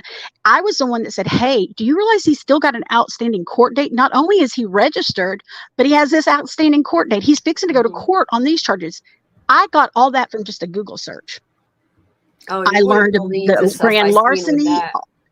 Yes. So I'm just, checks. Yeah. You know, and it's easy as parents now to hindsight 2020. Oh, we should have, but if I could just, if this tragedy, if it just saves one person to just say, hey, yeah, you can't spend the night until we make sure, then something good came from it. I think that's wise. Yeah. That's very wise. Yeah, I agree. People, it's a different world now, you know, and even though social media has kind of like opened our eyes to this stuff, it also like opens the doors for people to know more about your life and where you are and how old your kids are and things like that. And, you know, you can never go in a home. If your child's going to spend the night somewhere, go in, see the environment, make sure you're aware. Go look. Yeah, go in and, you know, but, you know, it's easier to say when things are hindsight. And like after it's done, everyone's like, oh, this should have been done and that should have been done. But it's different when you're in the moment. And in every state, and coming from someone who's military, we traveled. It's amazing to me how from state to state laws are different. Like I learned from James, Jesse's cellmate, that in the state of Texas, he can live in a house as a convicted felon with a gun. He just can't have that gun in his immediate, for instance, they couldn't store the gun in his bedroom, but he can live in a house as a felon. See, in Georgia, you cannot. If you parole to someone's house, that person you parole gives up their Fourth Amendment right too, and their Second Amendment to bear arms. There can be no guns. So a lot of laws are just different from state to state. We don't have one. To me, it should be federally. Yeah. It should be across the board, every state. Yeah, that's just how I feel. Which it'll never happen because that's not how we work as the United States. But every state's different. And when you have states like where they live there in Westville, and for instance, Jan can be in Arkansas in 3 minutes or in Oklahoma. So you're on a border. Your kids could be in Oklahoma where a sex offender can't, because most people would never expect a sex offender to be living with 3 kids. I wouldn't. I do now, but if my child was wanting to spend the night, I would never think a registered sex offender could have children in the home. Yeah, I would think that a registered sex offender, like I would assume that they wouldn't be allowed to, so it wouldn't even. But it's different from state to state. Yeah, and all depends on. Important to familiarize with like yourself with state laws when it comes to that, and That I told Kate that I would answer anybody's questions they might have in your chat. So you want to do that? Somebody did ask about the clothes you found, if they were like toddler size or like. Okay, I did find some toddler clothes, and those are in the custody of OSBI. That's all I want to say about that. But yes, they were 3T. So, okay, this is just me speculating. Do you think that maybe he had gotten blood on him, and then somebody said the bathroom was like scrubbed clean? I don't know if that's true or not, but I thought it was dirty, but I guess what one person thinks is clean could be different. But I will tell you something I found very odd. Saturday, and I even brought it up to the OSBI.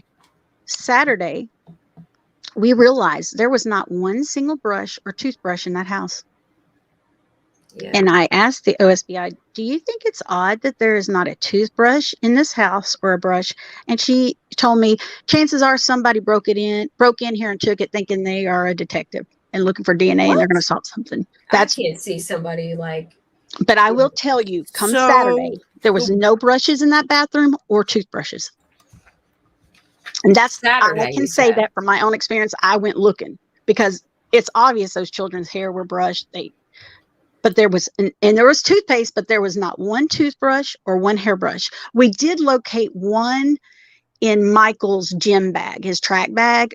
We think it's his, but it could be anyone's. But once again, after going digging from things, but in the bathroom, there was no hairbrushes or toothbrushes. So somebody could have cleaned that bathroom. Did they list on any of the search warrants brushes or toothbrushes? No, I'm reading it now. It has hair and fibers, but yeah, no. They could have.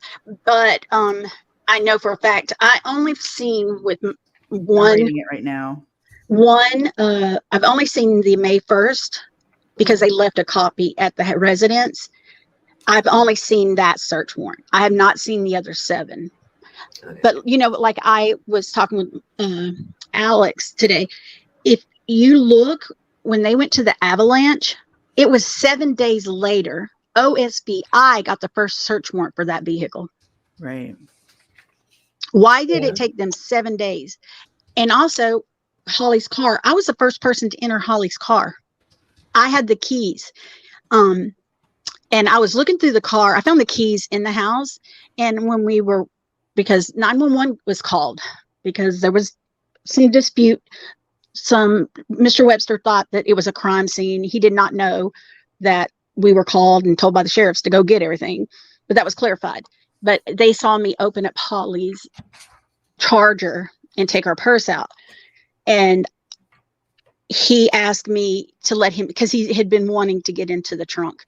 At no time had Henryetta or the county even looked in that vehicle, which was the only vehicle on the property with the victims. So just so y'all know, that vehicle was never, unless, I'm not saying OSBI. Because the truck? The truck are you talking about? I'm talking about the Charger. They took it. OSBI took that eventually. I know that. Yeah. Because they released that when they released The house. The house, right? They released everything at the same time. Yeah, but I was the one, I turned the keys over to OSBI.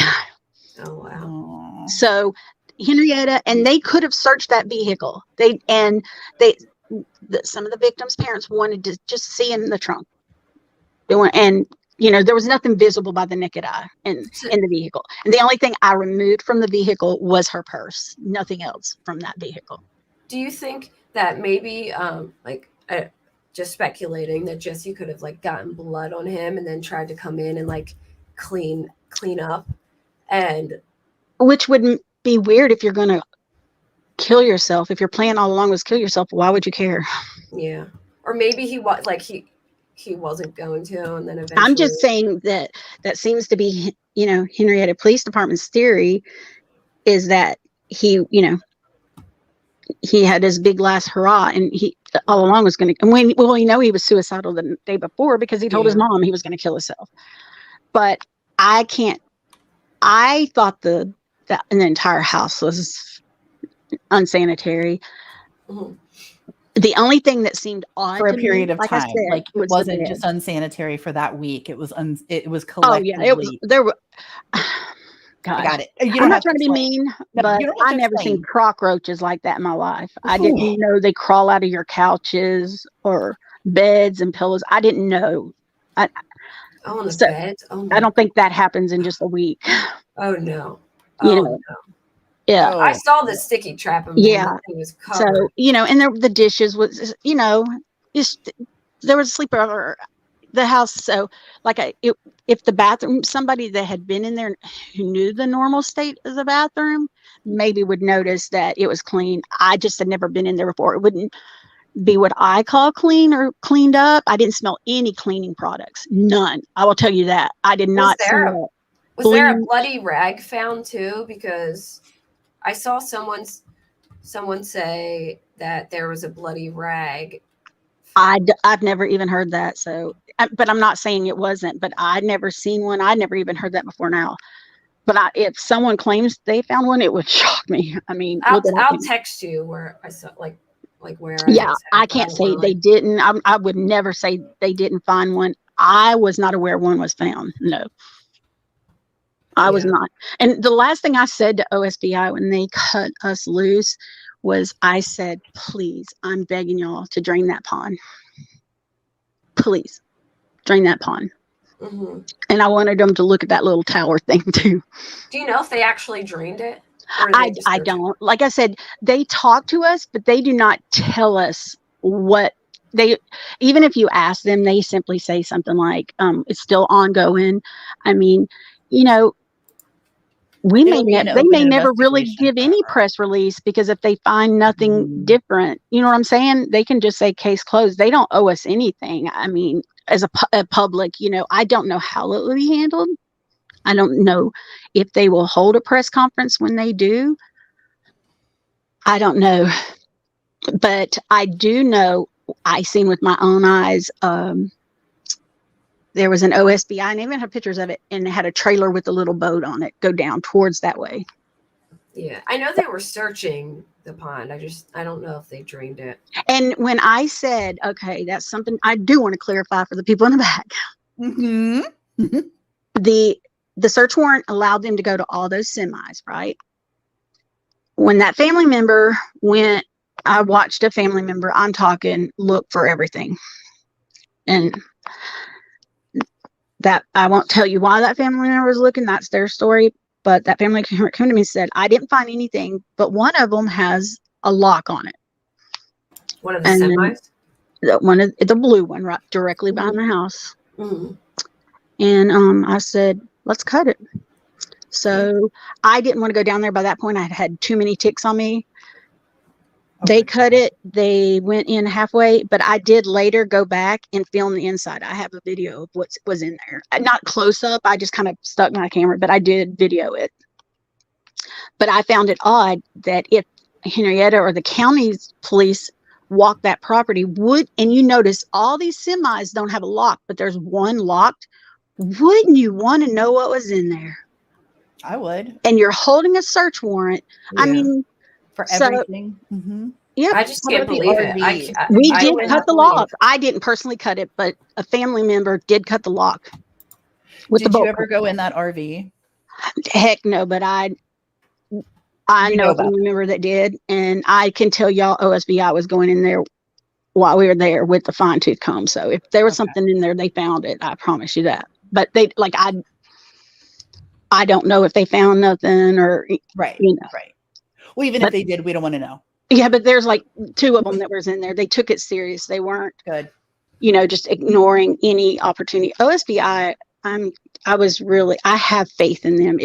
I truly believe if there's more to this story, if there's someone else involved, they're going to find out. And if they come to me and say, hey, evidence says that there was nobody else, he did it all, I'm going to believe it because I really believe that they want to know all the truth. Yeah. And if they tell me no one else is involved, there's no more victims, and it was never put on the internet, I will fully believe OSBI. And it's not just OSBI. That's a misgiving too, because there was an FBI agent on the scene too.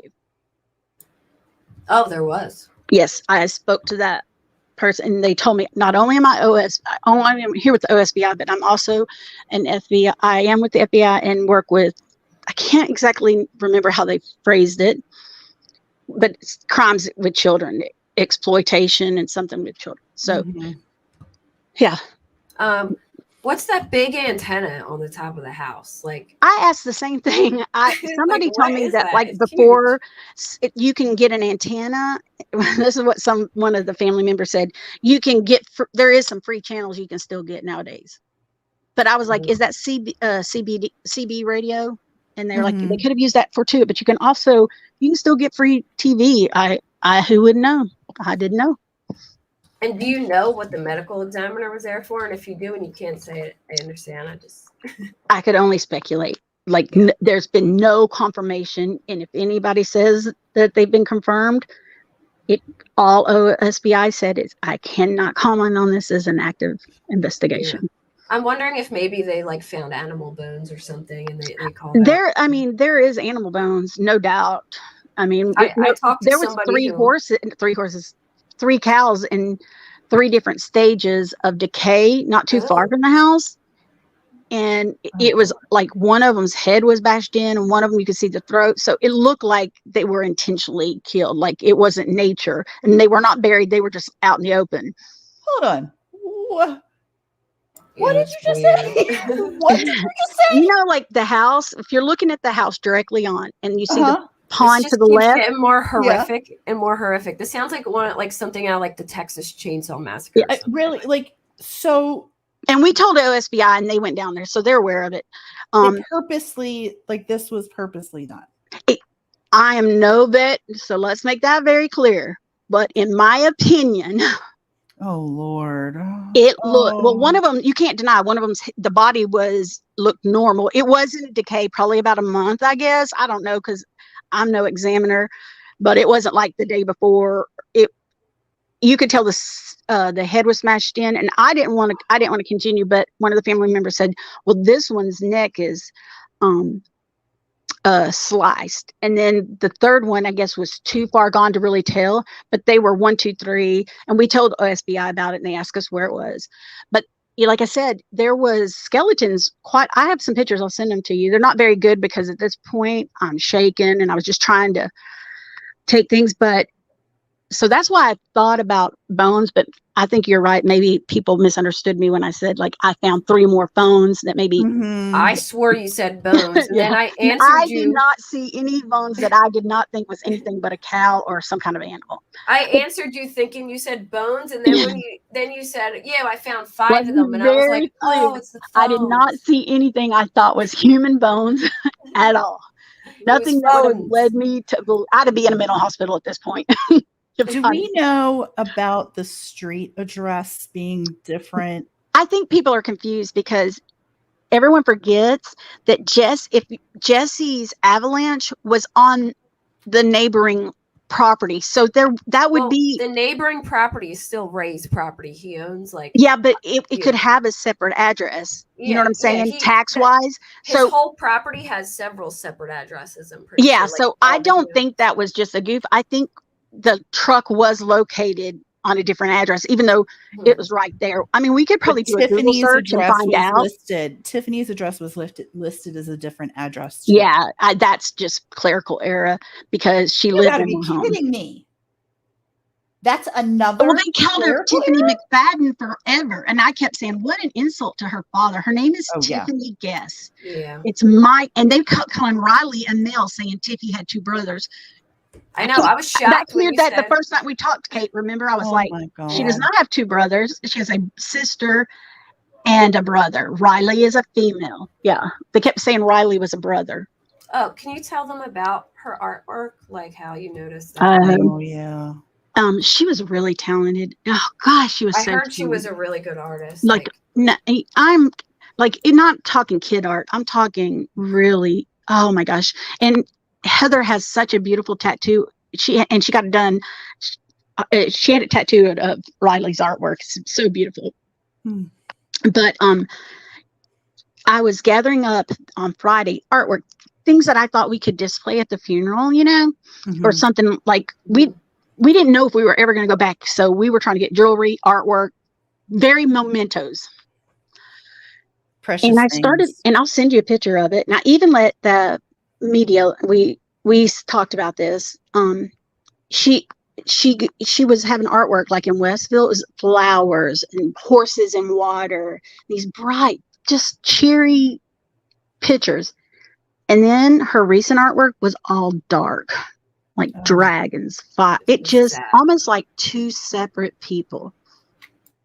It just went from. You don't mind send us some because I'd like to put some of the nicer stuff on our channel. She was this child probably would have had a future as an artist. She's like, yeah, we'd like to share. I was really blown away how good she was. Just even her sketches. If it's okay. Oh, absolutely, and I'm sure everybody love that. Love that, and even it's so. You know, when I walked into their bedroom, because I have two girls, I was like, this is so typical of sisters. You just knew. You didn't, like, that was one of our concerns. How do we know if it's Riley's? How do we know if it's, you knew. You knew. They were just, anything that had a cow. Very different. Yeah. Jesse's mom, I see this from Jones. I'd never spoke to her, but she contacted Jan the day the murders and said, I'm so sorry. I can't imagine the pain you're going through. I just want you to know I'm sorry. And Jan texts back, you absolutely don't know the pain I'm going through.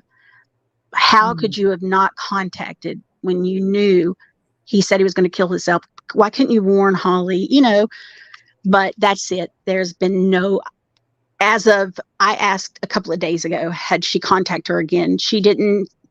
To my knowledge, didn't send anything to the funeral homes or anything like that. She may have and just didn't put a name or whatever. I do want to let y'all know the funeral did happen, but the family is planning a big memorial because a celebration of life. So there is some confusion, especially with the GoFundMe, and something else that Heather's planning on doing. She's very transparent. She's kept all the receipts. It's such a beautiful thing. I did see that too. People saying that. Yeah, and so I do want to put this out there. After the memorial that they're going to do, the flowers that people bought and stuff, they're going to float it down the river because that was the thing they all did was kayak and stuff. But when the money, whatever money's left, the plan is, this is last I've told, they want to donate to the Henryetta High School to get new track uniforms in Michael and Tiffy's name, and donate to the art at art program. Any money left is going to go there in their names. Nice. It's going to go to the department. Henryetta High School? To the Henryetta High School, yes. Okay, so we want to make sure to get that out. Yeah, too. I do want to make sure that there's, you know, once is there one fund, or who can we send the money to? I don't think she's not collecting any more money on the GoFundMe, but she has very much been trying to let people know. The parents, it's only the sister. Her plans is to take care of the celebration of life and her memorial. She has kept every receipt, but when the memorial's over, whatever money is left, she wants to donate to buy new track uniforms for the Henryetta. We've had people asking what they can do. So if they want to donate, I can talk to Heather to see if that's something she wants to do. Because we've had a lot of people say we want to send flowers, we want to do this, that, or the other. So if they're doing something organized like that, we want to make sure that we're a part of that. You know, Heather she has 2 small children, so she's very private. Mm-hmm. It's not because she's learning things, but she's just a private person, but her intentions are pure. And Kate, and even to y'all know, if I thought something was shady, I'd be the first to say something. But that is, and I think she has written on the GoFundMe that they want to donate. But the last I heard, she wanted to donate like new track uniforms and stuff to the school, and do whatever she can in the art room, whatever it is they need. Do you think that you could have her contact me? Because we have quite a few people that would like to donate. I'll talk to her. Like I said, she is so probably. If she doesn't want to, I understand. Yeah. We just want to. Or I'll ask her, what can I do to help? But that is the plan with the money, because the funeral costs were covered for the kids. Mm-hmm. By Troy Aikman, right? Yeah, his foundation. Mm-hmm. Yeah. And so Holly and Tiffany, Holly, Riley, and Michael were cremated, and Tiffany was buried next to her dad's mom, so next to her grandmother. Oh. But some of their Holly's, Riley's, and Michael's ashes were put in the casket with Tiffy, so that they were all together. Oh God! So yeah, and there is no reason why 3 were cremated and 1 wasn't. Is Joe just religiously didn't want that? He did not want his daughter cremated, and so they all respected that. Mm-hmm. Yeah, it was not. There's no. I know there's a lot of conspiracy theories out there. It was just.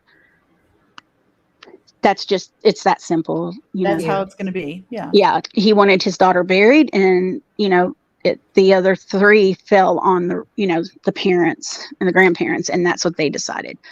And in the ashes, Tiffy's hair is in all the ashes of the other 3. They took hair from Tiffy and mixed with them. So they're all together. A little piece, yeah. So, I just want people to see, there is some good there. And just because they're not out telling the world, Heather is just a very private person who's hurting and protecting her own daughters. There's some horrible things said about that family. But as outsiders that, like we have people who have contacted us that want to do something, and they want to turn this into some form of positive, you hear about these horrible things and they're like, okay, what can we do? And I can't say send flowers because that's not, my call. But if we know that they're going to use money for track uniforms. Yeah. And I will talk to Heather, and I will get all the information for you. Because like I said, things could have changed. Maybe they can't do that. But the intentions of after the memorial, and she has kept every receipt. She's going to very much lay it out for everywhere. Huh? Do we know when the memorial is? It's right now they're looking around 6 or 7. They're trying to get family members that can all, like I said, this is not a wealthy family that can just take off work and fly. So they're very much trying to accommodate everybody. But I think it's going to be in June. Okay. And Holly was atheist, very open about that. So holding like a church and stuff, that is just not something they want to do for Holly. They want to respect her religion. And there's no doubt I'm a Christian, very much walk in faith with Jesus. But I thank God I live in a country where we can worship any way we want. Mm-hmm. So it was better just to have a memorial. Yeah. And that's their daughter and their grandchildren. They can do whatever they want. There shouldn't be judgment on how they choose to grieve or how they choose. It is not natural for a parent to bury their child, much less it's and not. 3 grandkids. Never. I mean, that's just. Yeah. I can't even wrap my brain around that. No. They lost 4 families. And my brother lost his only grandson. Yeah. His only grandson, who's named after him. And Anne was born they share the same birthday. Oh, I didn't know that. Yeah, their birthday's the same. So, yeah. I knew he was. So it was his namesake, his birthday twin, as we call it. Yeah. So, and my brother is private. He just, my hope is that after everything's settled, all the people that are angry, because, not everybody trusts police. I'm hoping that there'll be forgiveness on people's part and understand there was nothing done to harm anyone. It's just, I'm always been right is right and wrong is wrong. Well, there's one perpetrator here, and there's a whole lot of victims. And there's a whole lot of victims in his trail. And the victims are the families. The victims are the ones that lost their lives. And never have they tried to hide the fact that they knew Jesse was a registered sex offender. But you have to remember, they have, as parents, they've learned their daughter wasn't forthcoming about her marriage. She hid these things. That's a lot to swallow on top of finding out, that she's murdered. So yeah, they haven't even begin to process it. I just have been giving them space. Yeah. And I know everyone grieves different. There's different stages. So I think there's times that people are angry. There's times we're all laughing, and everybody does it at different times.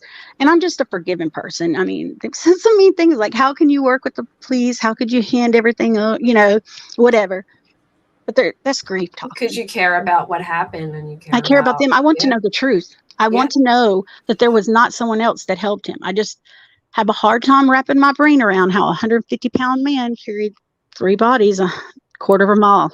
I don't think he did. Unless he put him in his truck, maybe. He's 150 pounds. Jesse McFadden was 150 pounds. That's not a big man. No, it's not a big man. Not at all. He even looked little. He's a monster. Absolutely. He's a monster. And I often think about this. If he was not released from prison early, everyone would still be alive. Yeah. Think about it. Oh, yeah. That's just a devastating pill. And something else a lot of people don't realize too is out of jail. Do you know if Cody's out of jail? I heard yesterday, News Nation reported he is still incarcerated. Yeah. He was $1 million bond. He's in a institution. Okay. Yeah. Yeah, because he was found not guilty in reason of sanity or what. He couldn't stand trial. Right. Well, he's I think institutionalized. He's not in a jail per se. He's in a criminal institution. Yeah. He's still but is considered. He can't leave. So it's. And I have no problem saying this, but I think LaDonna is an awful person. I've seen so much stuff. Oh my gosh. That is just so foul on her part. And she's admitted that her son said, I'm going to kill myself. I'm not going. Not only did she text that to Jen, she's told the police. How do you walk away with your child telling you that? So she would, okay. So when he was soliciting photos from his victim in prison, the underage girl, she was constantly messaging her, like, if your grandparents don't show up today, like, the case will be dropped. And Jesse, did you get the flowers I sent you for Jesse? Like, she was just. But I read. She knew I bulked up horrible things. The correspondence. I read a bunch of them. Yeah. I mean, I had to stop because we're still unpacking, but yeah. And OSBI have those correspondence. Good to know. It's just awful to me that she knew that young girl was a minor, and she was and exactly. She would hound her, but yet when her son says, "I'm going to kill myself," she doesn't get him help. Yeah, it's like you and she made, like, he would send men to this girl's work to, like, scare her, and she would tell LaDonna, like, I'm scared, this and that, and she'd be like, oh, like, I'll talk to him, and just. Well, LaDonna has, is his father? If you don't have anything alive? Nice to say. Is the father of these two still alive? Does anyone know? Is They Jesse have 2 different dads, but I don't know, like, because I've never heard anyone speaking of the fathers. Like, yeah, and I mean, have y'all seen the McAllen, the ranch that she lives on? Yeah. So obviously somebody's been, and the fees for his lawyers and all that is, it's funny because the OSBI news agent was looking through the correspondence. He knew some of the lawyers. Oh, really? Yeah. I'm sure he knew some of them. Yeah. But, like, in time I want to share his psychological evaluation. And what was shocking to me and another family member, we just went through all his report, like I've never been to prison. I didn't know you get a little conduct, I guess a progress report conduct thing. They were all good. Ew. Even though he had so many Even though, infractions. he's essayed and solicited and sent pictures of himself, all that. And then he messed with that worker, didn't he? Try and like rub up on and that's when he got switched prisons. That's when James and him no longer were cellmates, because he got switched. So he got fired. That's the only thing. He got fired. Yes. And that's another thing I want to clear up about Jesse and what he did for a living. A lot of people think he was still working for that telemarketing company. And that is not the telemarketing company. At one point, I know that they were selling like cruises and trips. So they worked at one time because, that's what they're doing. And then the next, they were selling some kind of government contract bids or something.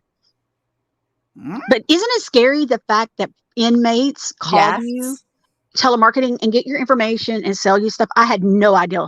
No idea. You could have picked me up off the floor when James said that. You could have picked me up. I was like, what? Say that again? Kate, did you know that? Say it again. Did you know inmates can call you and get all your, to sell you stuff? Did you know that goes on? That's very common. I didn't know that. Like they have them like work in the jail doing that. Yes. Yeah. So you would be given your billing information and everything. If you purchased something, you were giving it to inmates. That just seems insane to me. That's wild. Yeah. Let me give my credit card number to a criminal. Right. Well, yeah, you're right. And something else a lot of people don't know. I think you know, T and Kate. I have spoken to the landlord's daughter.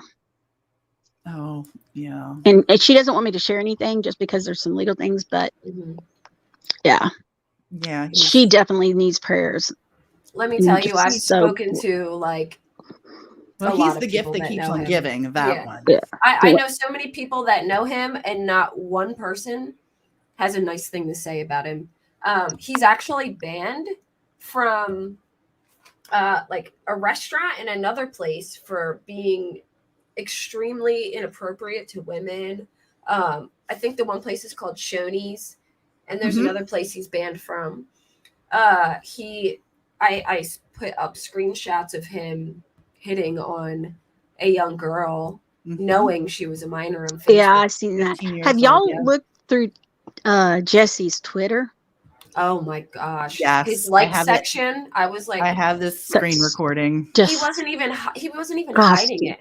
Just like liking pictures of young or pretty much naked girls. And there is something I do want to say. Look, what two consenting adults do is none of my business. And really, I don't care.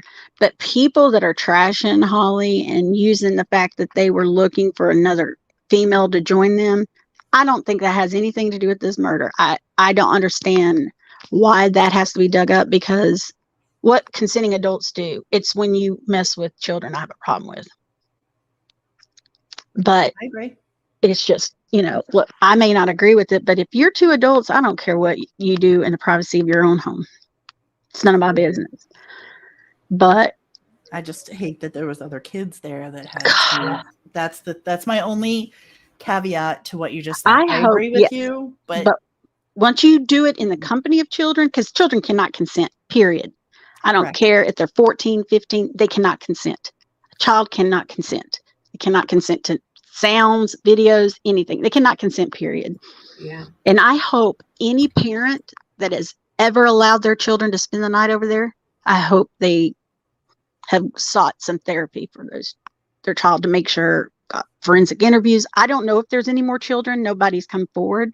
I've asked family members, did they know if there was other children, besides, Ivy and Brittany. I just hope if there was, that those families are privately dealing with it and getting their child help just to make sure. Maybe nothing came of it, but I know I worry about that. I really worry about that. And that was something that bothered me too, is their journals. Why would they leave them the first night? the kids, Holly's very much avid journals. I found them all. Oh, really? Yeah. Like The OSBI has them now, huh? They wrote like on a regular basis? Yeah. Riley was and Holly were avid journalists because there was multiple journals for Holly. Oh, wow. Yeah. That was all turned over, which to me would hold a lot of evidence.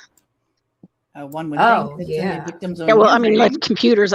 Who goes into a house of somebody that was supposed to be in court that day for see, and not take the computers? That just, I can't even wrap my brain around that. Yeah. I just can't. Yeah. I after like, so that Holidays account before they took it down, he had like 2 or 3 friends on there. One of them was another sex offender. One was a prior cellmate. Yeah, one was a prior cellmate, and I don't remember what the third one was, but like, there's no doubt in my mind that he probably, was in contact with other. Yeah, and I don't. Did anyone see what date that account was started? Did anyone happen to catch when that account was made? The Holidays account. Mm-hmm. I had it. Because the name was Witchy Way of the sisters, so I don't know if Holidays was a prior business. It won't say when. I'll message it to you. If you have the URL for it, I might be able to way back it and it's just the page. really, really curious. And something else is like, I wonder how many people's Bluetooth devices connected to that home. Is that information they've looked like? Who's been in and out of that home? Why was there 32 cell phones? Well, some of them were from old tenants, which I don't understand that. It's not ringing true. Some of them, but belong to family members. Yeah. Joe. I don't understand. Joe. Yeah, Joe Guess had a cell phone registered there. Well, if he previously lived there, then I guess. Yeah. Yeah. Lori asked, do you think Ivy and Brittany were at the wrong place at the wrong time, or do you think Jesse planned for those two to be at the house? I could only speculate, so I'm not comfortable answering that. I don't think anyone knows for sure. So I think in my personal opinion, I think he planned it, but I do too. I think that's why there was more kids invited. Yeah, that's what I was going to say. That wasn't there more. Yeah, I got messages from a couple people saying, their kids were invited, but they didn't go. Thank God. Thank God. Mm-hmm. But, like, I'm just being very careful to say I can speculate. I don't know, no detective, no agent would say, hey, we think he planned it. So do I think he planned it? Absolutely. Everything at Walmart tells me he did. I mean. And I heard that he was seen at, and this, I can't confirm this. This is just what I heard.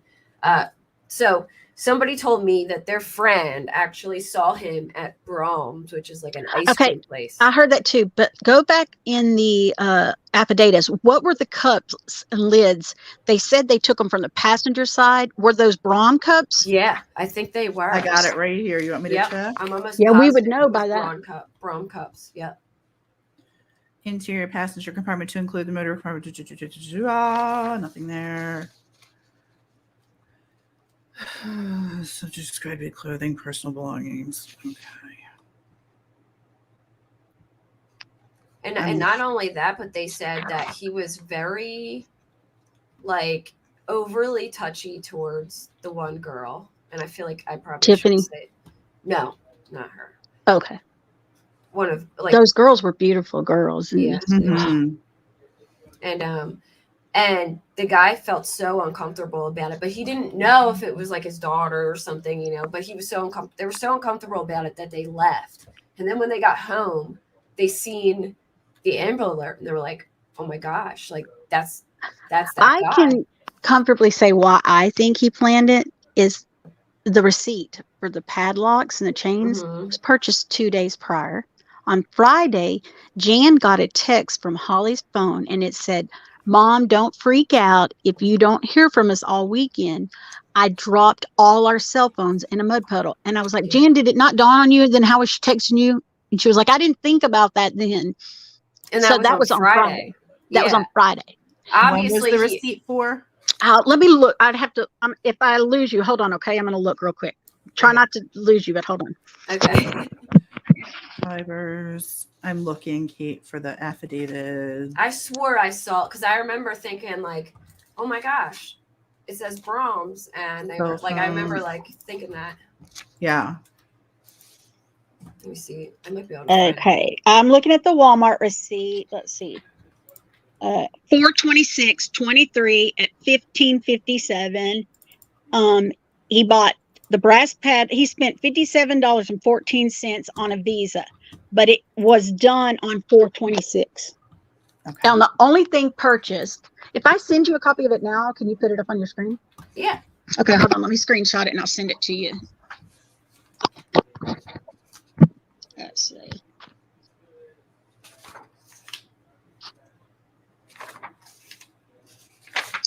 I just sent it to you. Look at the purchase he made. He only purchased 3 items. Did you send it in text or? I don't think it came through yet. Oh, there it is. Okay, I got it. Hold on. So that was on the 26th. So that's what? How many? Is there 30 days or 31 days in 30. April? So 4 days before. And all he purchased was chains and brass padlocks. The padlocks and the chains were in the house. I'm like almost positive it said a Brahms cup. I feel like I like. Because it said, remember, from the passenger side, they took the lid, the straw. I remember reading that and going, oh my gosh, it was a Brahms cup. Because you think about it, if they picked them up, that's going to be whatever food. So that would verify, whoever told you, that would support their claims. Yeah. And he said he was acting very like inappropriate with the one girl, and they're like, oh my gosh, it's like a little girl, and like they didn't know they're related, like if they were related or whatever. And I want to make it very clear, I've never met him in person. Never. Ever. I never met Jesse. Never. Thank God for something. Right? Are you comfortable with me not asking that question now that I'm thinking about it out loud? I'm just going to be over here looking at this. I was going to ask something and then But you can put the receipt up so everyone can see, I'm getting it so I can zoom in.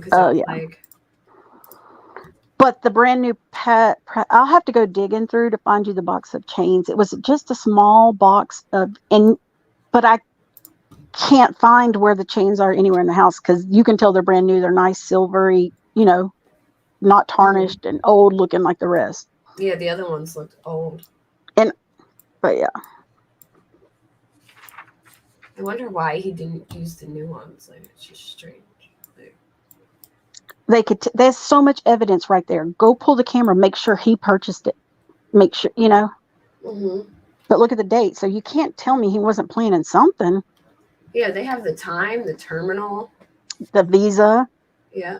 I'm sure that, when you go, they no signature required. They take your picture right there. Exactly. Why they didn't jump on that and run, I will never know. But OSBI has it. Was it in Henryetta, the Walmart? I didn't look on that to see. Yep, Henryetta, Georgia. Yeah. I had, So I also heard that I did hear Pepper. I see you're saying, was he with the kids at Walmart? I heard somebody say as well, and I can't confirm this. I just saw it in passing and, looking up stuff. It might have been in one of the groups or something, but someone said that they actually saw him at Walmart and he was with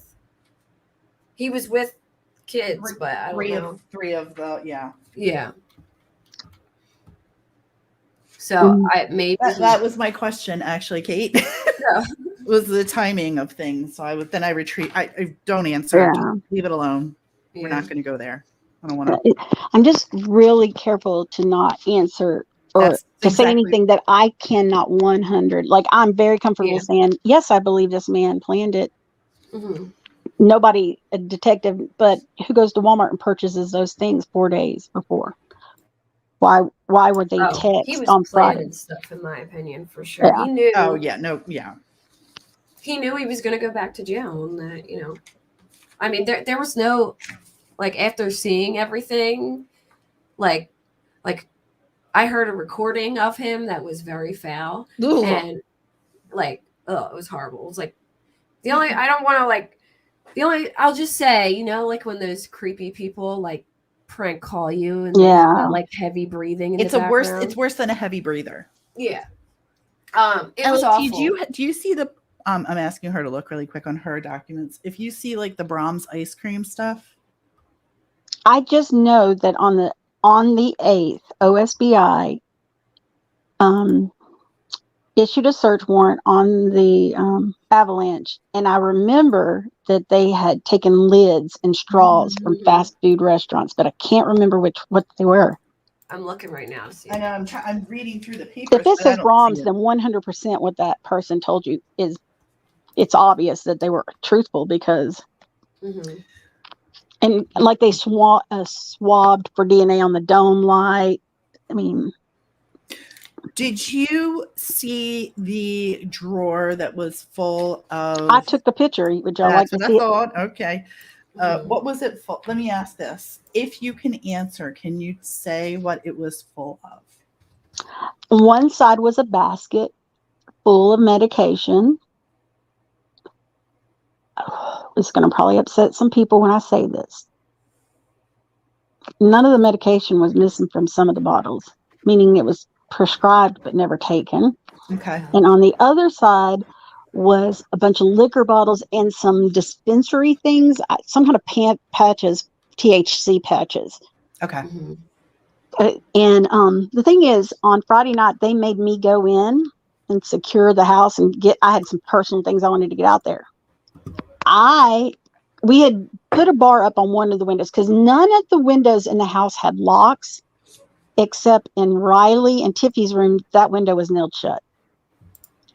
So anyone could have gotten the house at any time. We literally, the godmother's daughter broke a broom and we wedged it in so someone couldn't lift, because our fear was that teenagers were going to be like, oh, let's go break into the murder house, find the drugs. And I told the deputy, I was like, look, if teenagers do what they did, they break in here and they overdose, I'm going to tell the whole world you knew there were drugs in there and didn't take them. And I do want to clarify this. I did not flush them. I asked the detective, can I at least flush them if you're not going to take them? And he said, I need to ask my supervisor. Well, he never got back to me. So I literally went in Friday night and made a point to shut every single door, the office door, the bathroom doors, and the bedroom doors. I shut every door and turned off every light.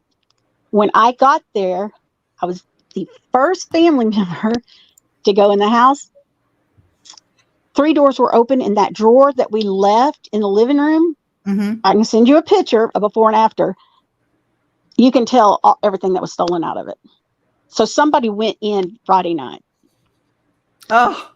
Oh my God. I got to get the little package of white stuff. I don't know if it was cocaine, crystal meth. I'm not a drug user. I just see it in movies. So I would have to speculate what was in it, but it was a white substance in a little clear Ziploc, and not a tiny zip. Like, when you get a bathing suit or an extra button, yeah, it was a little Ziploc bag like that. That was gone too. A syringe was gone that was full. And the one that was there, I saw that. And the first day I went, I don't know, dummy, wore sandals, but on Friday. Saturday, I decided to put on, I didn't have work clothes. So I just threw on some tennis shoes. Thank God, because in the laundry room, I asked somebody to grab all the clothes out of the dryer because we were trying to get an article of clothing for each person. And, and I figured whatever they recently wore would be in the dryer. And when I went to kick because somebody had taken the laundry basket and dumped it. When I kicked it, the needle went in the bottom of my tennis shoe. Oh my God. I was like, had this been yesterday, whatever was in the needle would be in my skin. Yeah. Thank God. Yeah. And I was like, I don't even know what's in it. So literally had to get like a towel and then I just tossed it up on the top of that cabinet. I found the one for the Chevy Avalanche. Yeah. And it says 8 latent print cards, 4 4 pair swabs, exterior door handles. Oh, it's okay. All right. Route 66 lanyard with 2 Brinks keys on ring. Straw from driver's side, flat lid cup. I know I saw Braum somewhere, but it doesn't say Braum. It says 2 McDonald's McCafe cups. But I swear I seen Braum's somewhere. And the Route 66 lanyard, that had to have been Holly's, because the purse I got out of her Challenger, Charger, whatever that car is, was a Route 66 themed purse. Yeah. So that lanyard had to have been hers. Probably matched it. Yeah. I know some people were saying, oh, that's a Sonic. No, it was not a Sonic theme, because she had a Route 66 themed purse. What else did they take from the avalanche? Where did they find Jesse? His body? Yeah. His body, Holly, Michael, and Tippy were all together. Okay. Oh, okay. I thought he was separate from them. Mm-hmm. Okay. They were 4 together. We're near each other. I don't know what I have not seen photographs, but we were told that those 4 were together and the other 3 were a quarter of a mile down on separate. The up. Mm-hmm. Mm-hmm. Mm-hmm. It's so weird. Like, speculating here, it makes me wonder if he had done different things on different days. Like, especially because the phones being the thing about the phones on Friday, and clearly he took their phones and hid them. Yeah. And it makes me wonder, is like, was it, done in different days? Because it's just strange to me how they. And that night when he texted or sent the message on the holidays, he was using Holly's phone. Oh. Do you know which phone was broken? Was it his phone that was broken that was found? We were told that if it was his, if it wasn't his, then they haven't located his phone. So there's no telling. There were so many phones in the house. Right now, it's even we could assume that it was, but yeah. But this is what has always bothered me. Why remove the bodies from the house? To me, because I don't think he did. Exactly, because there would be. I think he led them out. My theory is this: Tell me. Why would you, if you're just you leave a crime scene, you obviously don't care what people know because you left a horrible crime scene. You would only care if the bodies were in the house if you had to clean it, or you were going to be someone trying to rent it or sell it in the future. And you said they were going around the house with that the blue luminol light, right? Blue luminol. All I seen was that bed. I feel like they would have looked everywhere, eventually. Yeah, I'm sure they did, but I only seen the OSBI with that little bed that was in the living room. That is it. And they were just taking what looked like a neon, like a black light, and so I don't know if they found anything or on it or anything. I just happened to be walking out as they were running a light. It looked like a black light. It looks like a flashlight, but it's a black light. Is that what they were running? Yeah, and it was long. It wasn't like a flashlight. It was like a long, looked like a fluorescent light. Yes. Yeah, and it's like a long. And they were. I don't know if they found anything. They didn't tell me nothing. I just kept walking because I honestly just did not want to know. Yeah. You hadn't heard enough. I thought it was strange too that Riley was found with the 2 friends, but weren't they Tiffany's friends? Yes, but if they were, I'm gonna his type. Maybe the age range was more. Hold on 1 second. I'm trying not to say that. Oh God, that's awful. My best friend just recently had her first grandchild, so she's sending me a picture. Oh, congratulations to your best friend! I'm like, oh, I can't wait to squeeze the little guy. He's so cute. Oh. But something that it just always bothered me that great care was no crime was inside the house. It just made no sense. So you were saying that the kids' beds were made. Was Michael's bed was made neatly? It looked made, yeah. Somewhat, yeah, but it didn't look as neat as the other one. Yeah, he's a boy. I'm going to cut him some slack. But I mean, it was tossed over where, like, clearly we'll call it the master bedroom was where the mess was. Is that correct?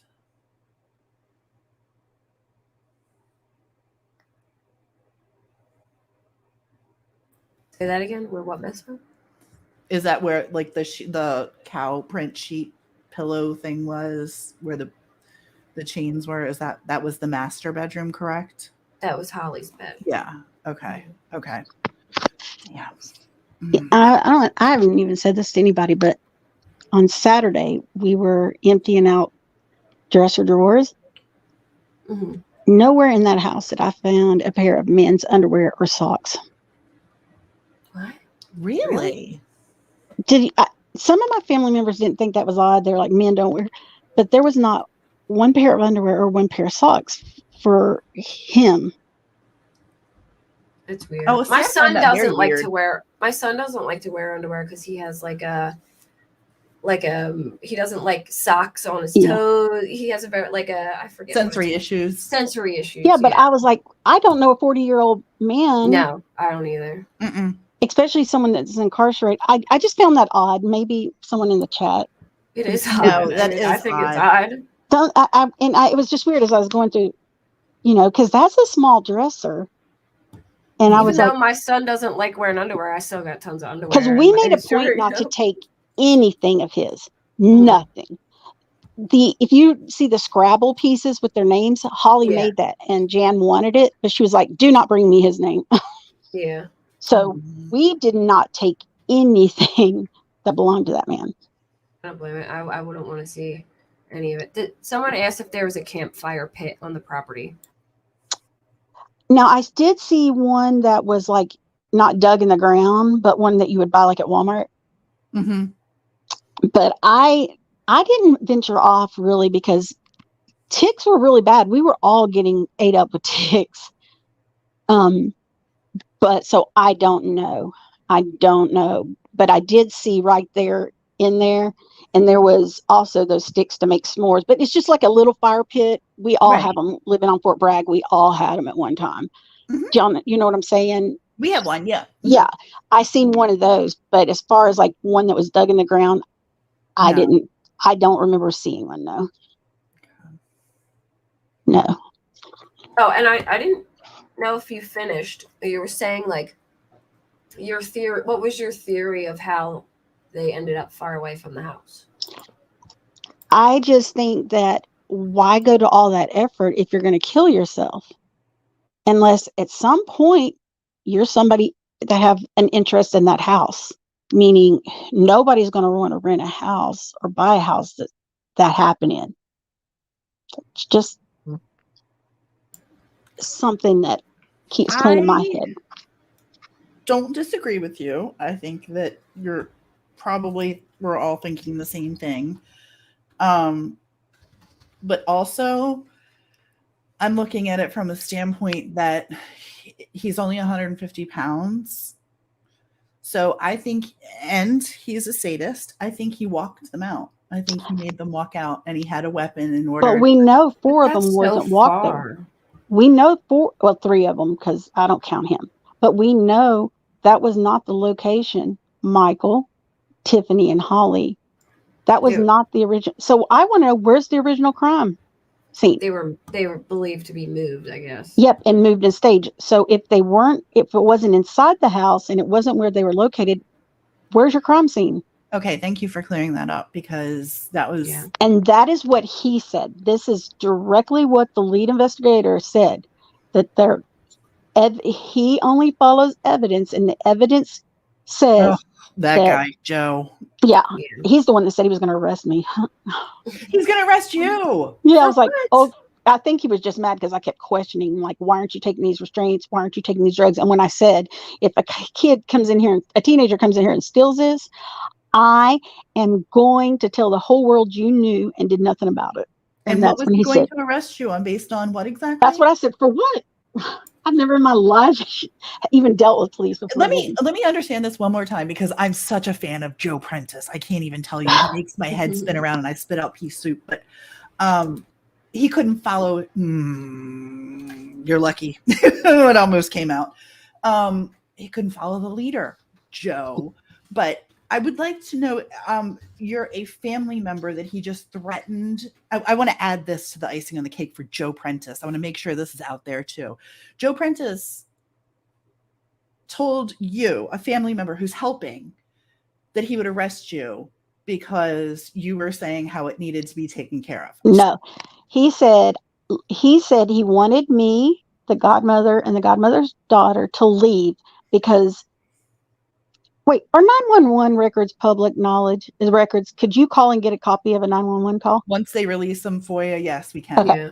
We made a call from 911, so get that record. The godmother did, because there was some yelling on Mr. Webster's part. He did apologize, so I don't even want to go there, but it's all on the 911 call.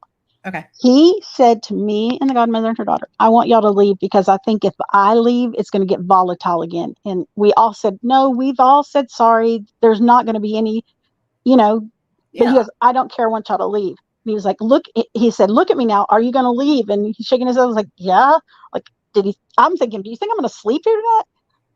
And then I asked him, are you going to take these drugs? Mm-hmm. And then I went through that, and he goes, if you don't leave, I'm going to arrest you, okay? What a classy guy. After he told me that, yes, the landlord can throw everything in the dumpster Monday. Wow. And come Monday, the landlord if he tells you can't step foot on this, then leave. And then he says to me, are you going to take that Charger? I'm like, no, I ain't driving that thing. To me, it was never even been. Oh my gosh. I said, we'll come back and get it tomorrow. Yeah. And then he did say, when you come back tomorrow for the rest of the stuff in the car, can you please call me? I have his cell phone, and y'all find this funny. I couldn't remember his name, so he's in my cell phone under Detective Dumbass. OSBI laughed too, because they were asking me what his name was that I spoke with. I said, I don't know, but I got his phone number, and I pulled it up, and one of the agents said, you did not call him Detective Dumbass. I said, it was either that or Detective Barney Five. But they were laughing. They were like, oh, there's your head of the chief of police right there, your head of the task force, all the things that he wanted to be called. How about asshole? Can I call him? And I have him as Detective Dumbass in my cell phone. It's still in there. But I know exactly. He already told us that the landlord could stop us on Monday from ever coming back on the property. He was in his legal rights. So now you're cutting my time. We were going anyway, but I had never in my life been in trouble. I had got a speeding ticket in 1991 trying to get my husband back to Ranger School on time. And that is it. Never had to run in with the police, never called it, nothing. And I'm being threatened. You left all this evidence, did a shitty job, but you're going to arrest me? For what? On what grounds? You can't get me for trespassing. So I don't know what he thought he was going to arrest me for. I guess because he told me to leave. I had to leave. But he literally said, if you do not leave, I'm going to arrest you. I said, well, can I go back in the house and get my personal things and lock things up? And he was like, yeah. But I think, in my opinion, he was pissed when I said, if somebody overdosed, I'm going to tell the whole world that you knew drugs were in there and didn't. I said, never in my life have I ever known of a police officer to know where some drugs are and just left them there. Lynn, I just sent you a message on Messenger. Okay. What if somebody broke in, and like kids or something broke into the house? That's what I told him. I said, if kids break in tonight and steal those drugs and overdose, because we don't know what's in the syringe, I'm telling the whole world you knew and left them. Yeah. That's when he said, you're going to leave or I'm going to arrest you. I was like, and then everybody was like, can you imagine the lawyers that would have ate that up? Oh my God. Oh yeah. I'm so angry at the fact that he even said it out loud. Yeah, he did. Everyone heard it. And I was like, it really bothered me when he was during the press conference, he said something about, even if I could come up with sympathy or something like that, like it was like a really strange thing to say, and I can't off-putting completely. Yeah, he was off-putting a few times, I thought, to the Websters. Like it just sounded very like rude. Like even if I could come up with he told me, if you don't want the restraints, If you don't want to keep them, put them in the dumpster. I was like, why would I want to keep these? What would you do with what? Honest. I was literally begging them to take them and get DNA because they were not like, y'all saw the pictures, all the chains that were laid out, everything was just out and open. These were literally, and the only reason I found them, let me add this, is because Jan wanted some jewelry. I knocked a piece of jewelry off behind the dresser, so I had to pull the dresser out because this was on Friday. I wasn't searching for anything. I saw a towel, duct tape. It was like a white hand towel that you would get from a hotel, and it was completely duct taped all the way around. So I pulled it back. Dumb. I didn't even have gloves on. I don't know why I thought, and I was like, oh my gosh, these are Velcro restraints. They didn't want them. But OSBI took them the next day. OSBI took them. So OSBI, just to clear that up for you, OSBI has been amazing. Oh my gosh, and taken over and done a good job. Because it was very confusing when they first pulled up. I thought it was going to be the same thing. People yelling at us because I guess Mr. Webster was under the impression that it was being opened back up and it was a crime scene because he was screaming, "That's a crime scene! You're stealing evidence!" And I'm like, "No, I'm not." The police. He's like, "I'm calling the police." I'm like, "Please do. They know we're here." Of course, they told him, "Nope, it's cleared. They can go in and take what they want." Everything was peaceful after that. Well, and I mean, he's looking at a lens, and I'm very empathetic to him. All the parents, like I said. I have no animosity towards him. And yeah, I would be the same. I probably would have swung first and asked questions later. Yeah. So but OSBI did not come down there, kick us off the property. They were so kind to us. And not everybody was receptive of them being there. They explained to us that they had been contacted. I'm not even going to tell y'all, but they explained everything. And that it is now an active crime scene. So they ask us not to go back in the house, that they never even cross the gate. They said, once our warrant is signed, we're going to take over. And they were kind and they were like, y'all have done nothing wrong. We understand that you're here. This is why. They didn't even know we were there. They weren't even told we were there.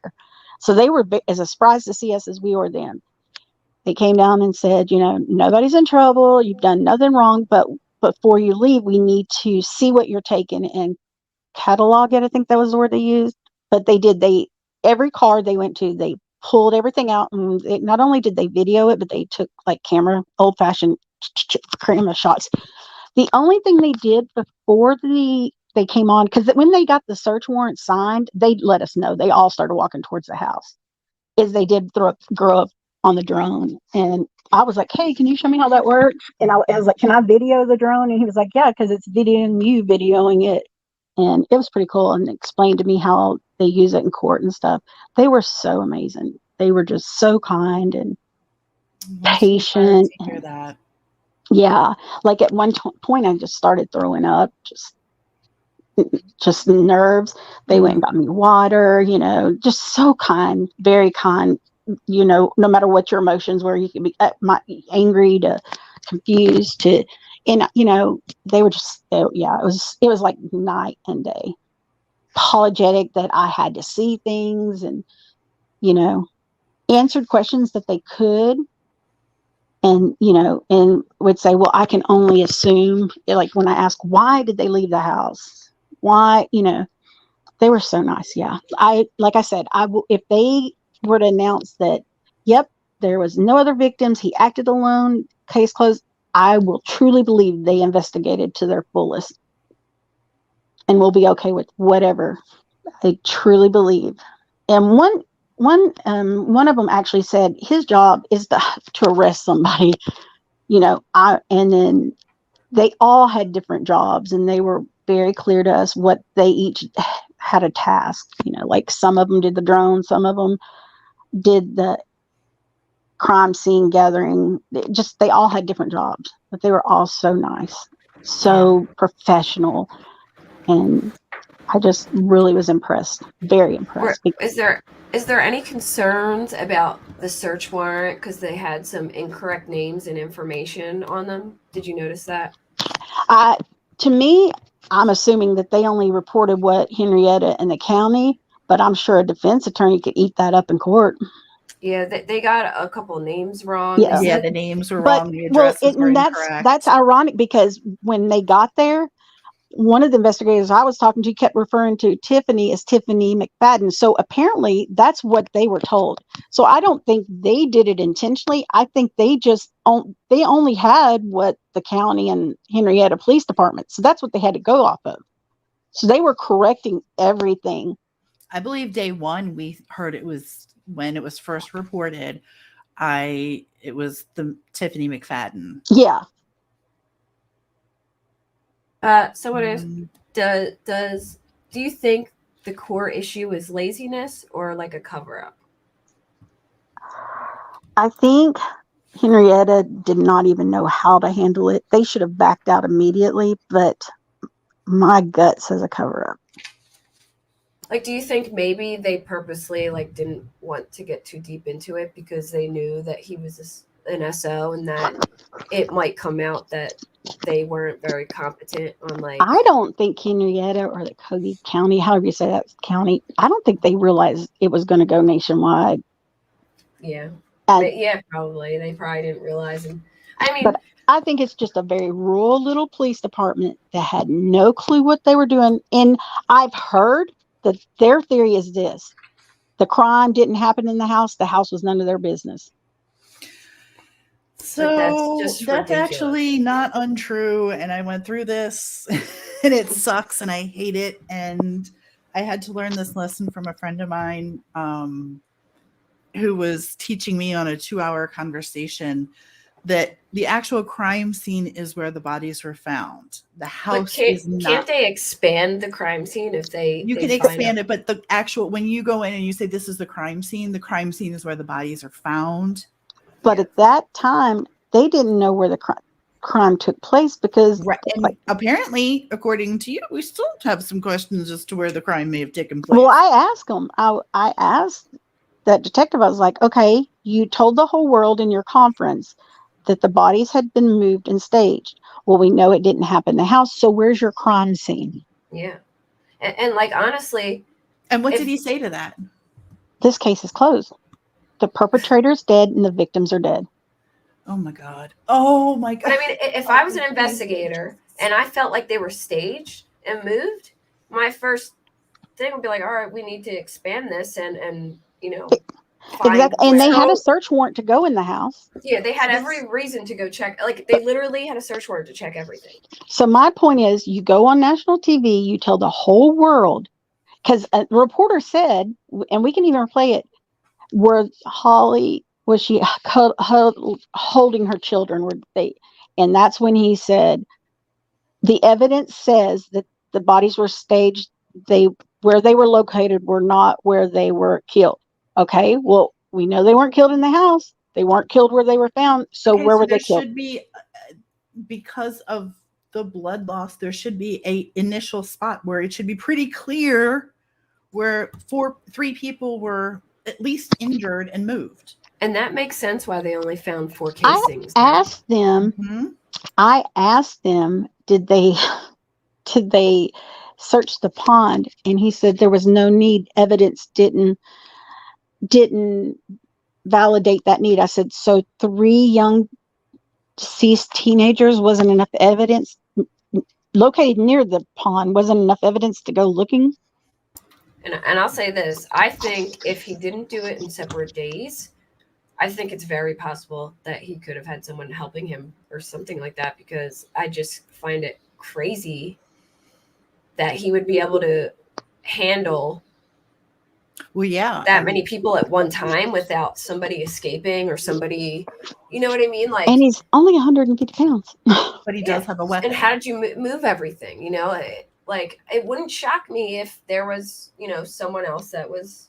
It's hard to hit somebody. It's hard to hit a moving, running object. But by the grace of God, my hope, well, maybe they were out of it. That's what I pray.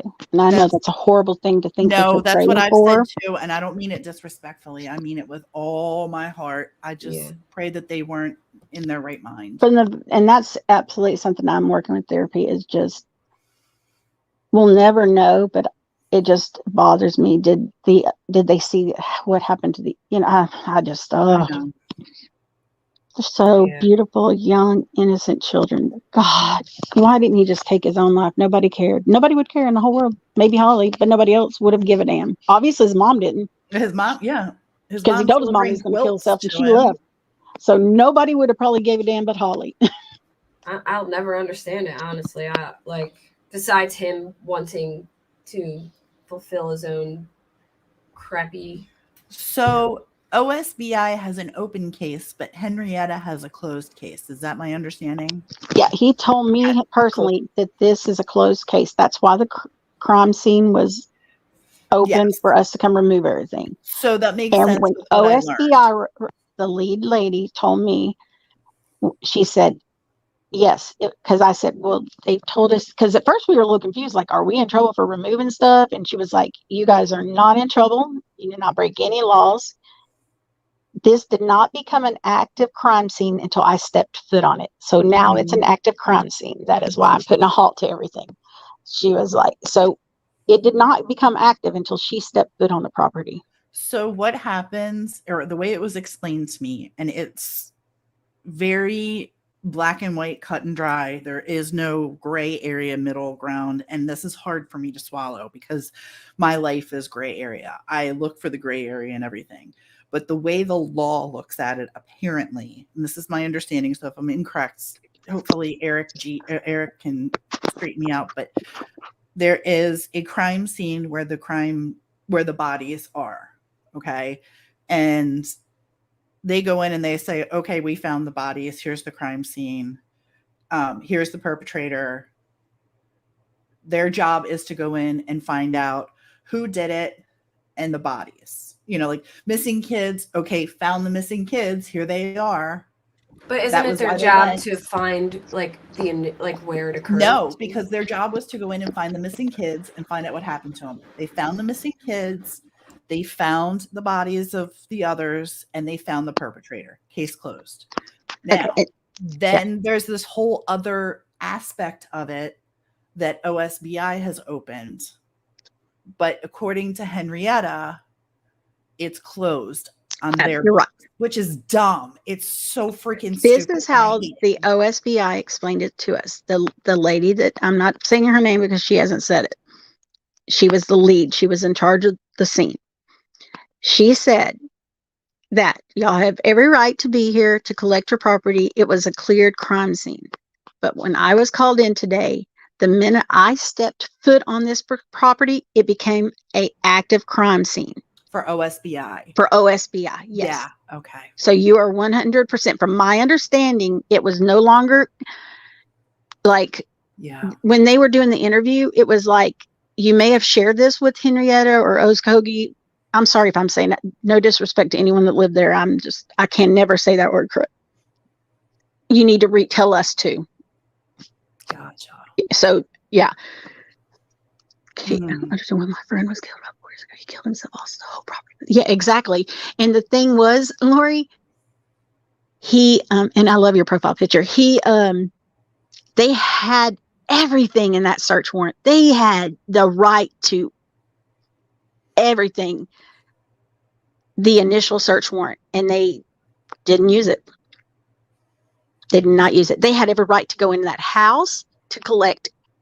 I mean, they had a right to collect all the electronics in the first search warrant.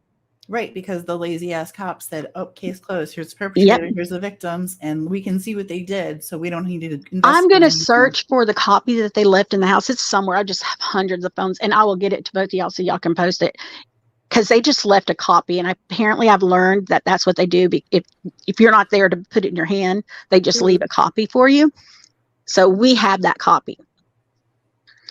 And I'll post that everywhere, anywhere you want. Yeah. Because they had every right. I mean, all those semis, like I said, they could have went in all of them. They could have gone in everyone's vehicle. They had every right to any electronic. I mean, it's just the list is so long. And I was like, why didn't they use this? And I didn't, a lot of the family members were upset because when OSBI came, they didn't give us the search warrant, but I'm sure they had to give it to the property owner.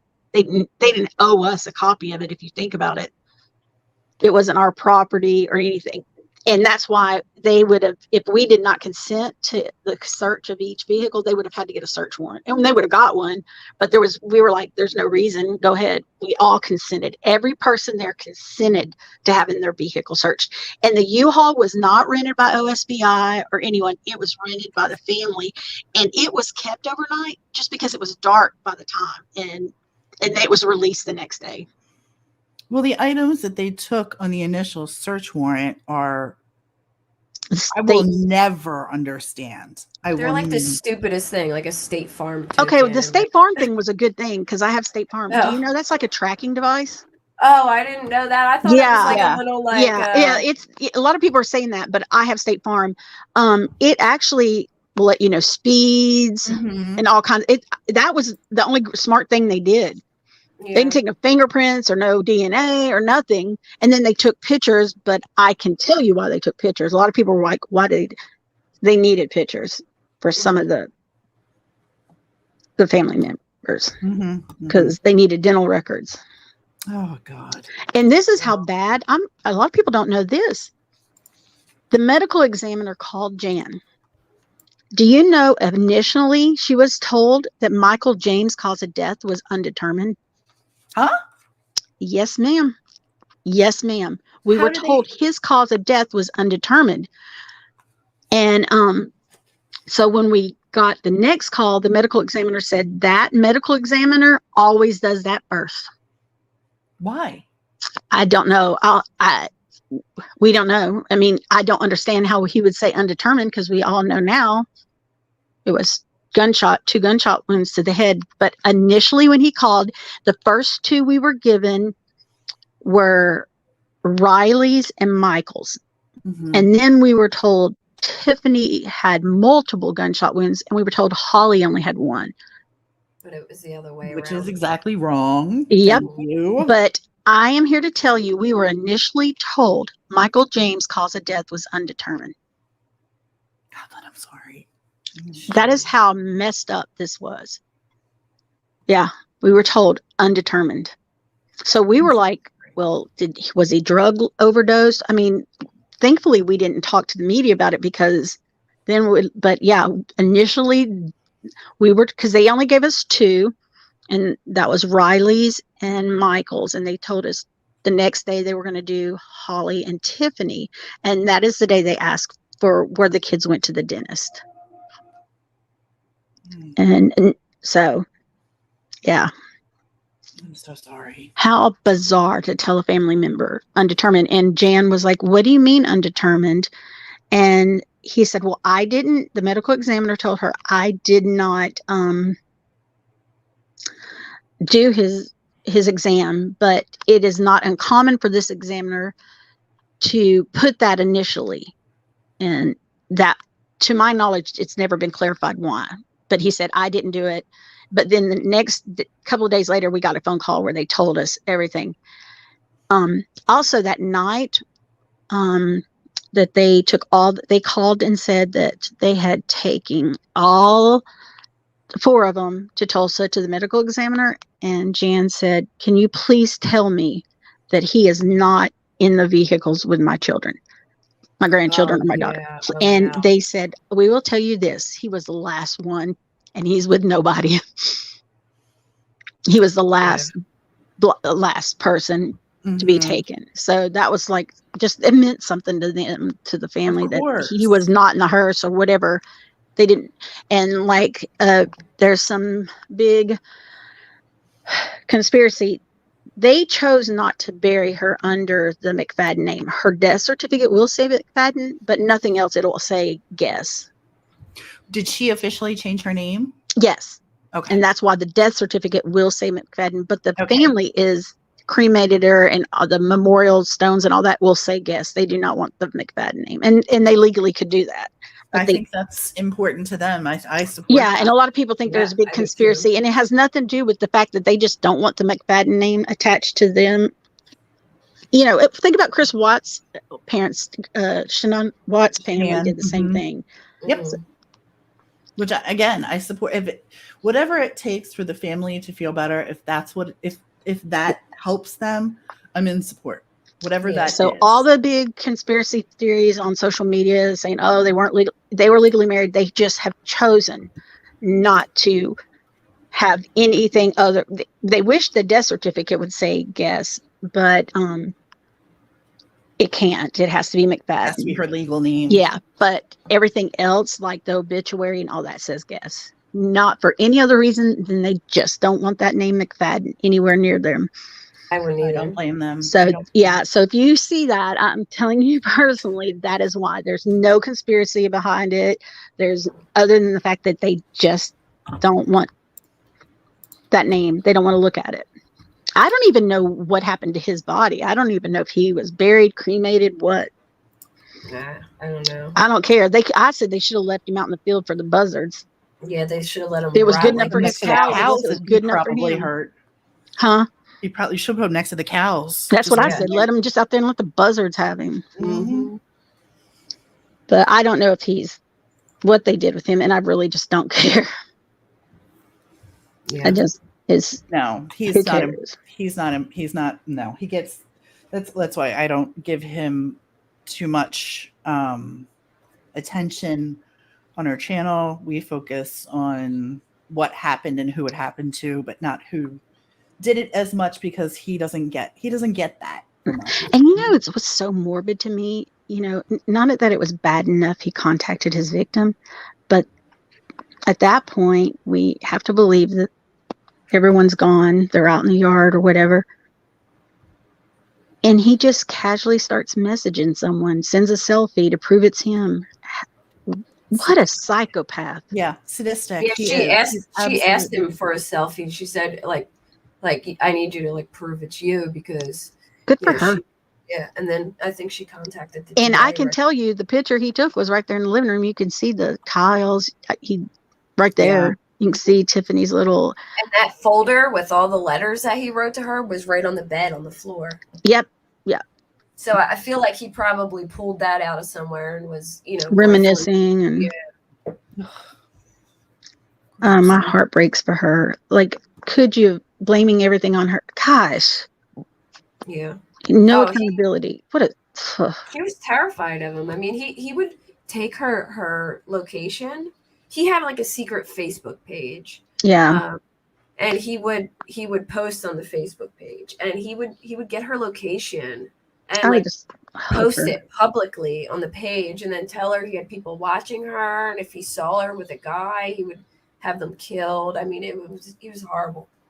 He was obviously very much still infatuated with her. That's very obvious. Yeah, I think so too. Oops. Yeah. Thanks for letting me come up. I really appreciate it. We canceled our live because we were like, holy crap. Kate's got it was kind of an impromptu thing. She was like, hey, want to go on? And I panicked and was like, yes is the answer. Yes. If she's willing to answer questions, it's helped a great deal. Mm-hmm. I just appreciate you letting me come up. I really do. Anytime. We were going to do a members live, but we've decided to postpone until tomorrow.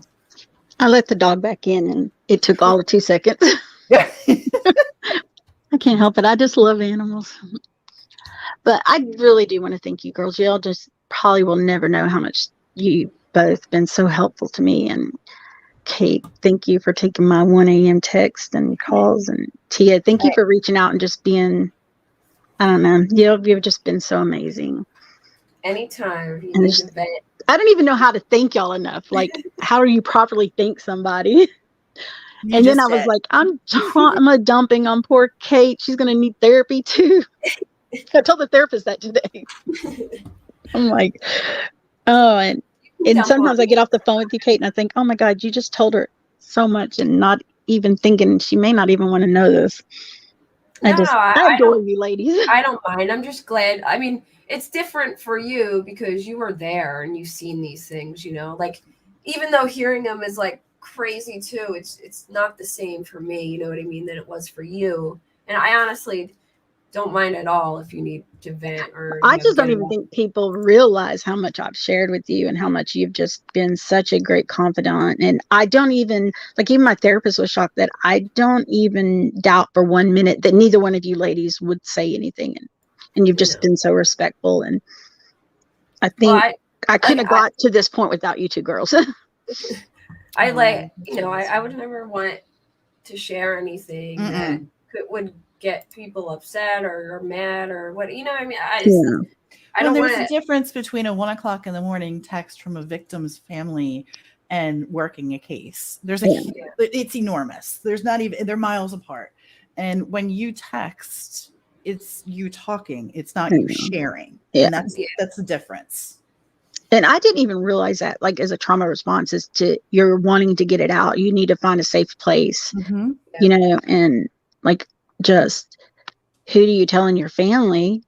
Some are angry and others, you don't know. So you don't want to add to their trauma. It's just, I get it. So many people that have been affected by this, not just the victims and the victims. There's people that are just strangers who've just been so affected. You two ladies, I mean, it's just, you really messed up a bunch of people. The emails that I get of people saying like how this has like inspired them to like want to talk about their stories and things like that. And we've gotten several on our side too of people who have been very grateful just because they found a corner of the world where it's okay to share certain things. We have a little group that we talk to offline and it helps to know that they're okay because of this. So there are some good things. It's going to take a little time,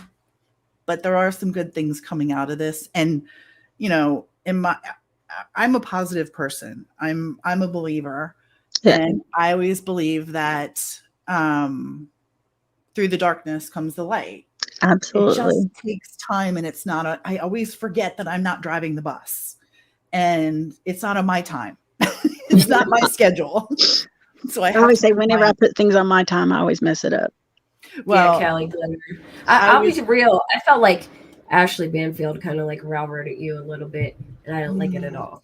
And but that also is her job, I know, but I feel like a lot of people were bothered by it because it felt like you felt like, from our point of view, it felt like you felt uncomfortable about talking about stuff, and but a lot of people don't know too is just in the living room was a bunch of family members that didn't know some of that.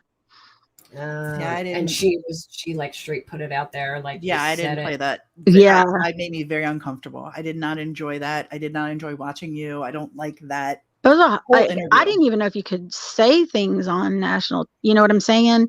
And well, they should have had somebody walking you guys through this stuff because if you've never been in this situation before, or if you're not a true crime creator that knows all this stuff, you know what I mean? Like, you wouldn't know that you can't say certain things, or, like, you don't know how everything works. And they should have had somebody right from the get-go be like, this is what you can and can't do and blah, blah, blah. You know what I mean?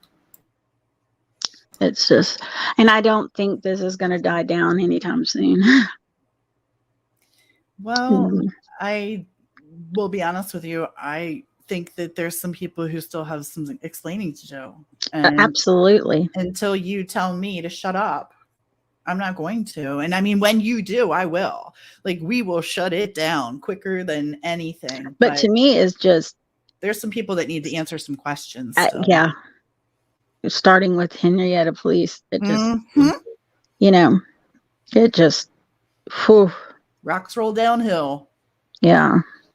But it's really like showing like just how like crappy the system is. Like the fact that they don't have to go, they don't have to go do home checks if they don't want to. Yeah. And you guys a level 3 offender and you only have to go check on them one time. And what the heck? How long was he out with a pending crime? I mean, what happened to speedy trial? What happened to the victim What getting happened to notifying victims? Yeah, none of the victims were notified he was out of jail. That would really. I'm just thinking that day, that Monday, how long? Okay, he committed the solicitation when? What year was it? 2016 into 2017. Okay, so that poor victim has been waiting almost 5 years for justice. That is insane to me. By his mother and him, too. 5 years. You're entitled to a speedy trial, but where's a speedy trial for victims? Where's justice? I get that they can't keep someone in jail. You're innocent until proven guilty. Thank God in this country. But how did he never go to court? There's a lot of questions I have regarding the initial victims case that really bother me with him and going back 20 years and why things were allowed. Yeah, I mean, this should be a case in point. You should take this entire case and put it down in front of, every kid coming in, any kind of law enforcement, and say, point out all the things wrong here. Before you even want to become a cop, I want you to figure out everything that went wrong here. Yeah, in time, I hope that statement that I talked, it's only to my friends on Facebook. I know both of you guys have access to it. And there'll be a day that I'll make it public where I talk about how they had such an opportunity. This is before OSBI, to go in there and learn everything they could about how such perverted people like Jesse operate.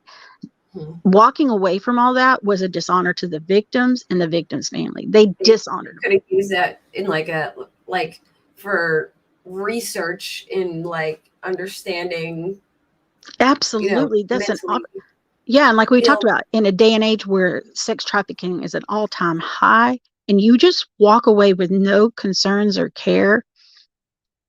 I just don't understand where even in that the sheriff's department is supporting the landlord to get us out in 3 days. Oh, that's why is yeah. Where's the victim? There's so much I want to say that I can't say yet. But yeah, and the thing too about his mom, let's remember his first victim, he was found with his wrist slit, so he has a history. So when he told his mother on Saturday or Sunday he was going to kill himself, it's not too far-fetched to believe he would do it because he tried it the last time, and she just walked away.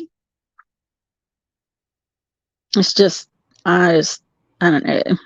I know some people are mixed. I would have liked to seen it go to trial, but some people are like, oh, your family should be blessed that you don't have to go through that. Maybe we would have got answers sooner. Maybe all the computers would have been seized. Yeah. I mean, they may have treated it different if they had somebody to arrest and go to trial. Yeah. But still, it shouldn't make a difference. I mean, when there's a school shooting and the shooter unalives themselves, they still go and check their house and look into everything. So I do want to clarify about Holly's Facebook page. The family did not go in. That was all done by Facebook. The family did not go in and shut her Facebook page down. That was all done by Facebook. They wouldn't. Okay. They wouldn't even let it be a memorial page. That was. Oh wow. Yeah.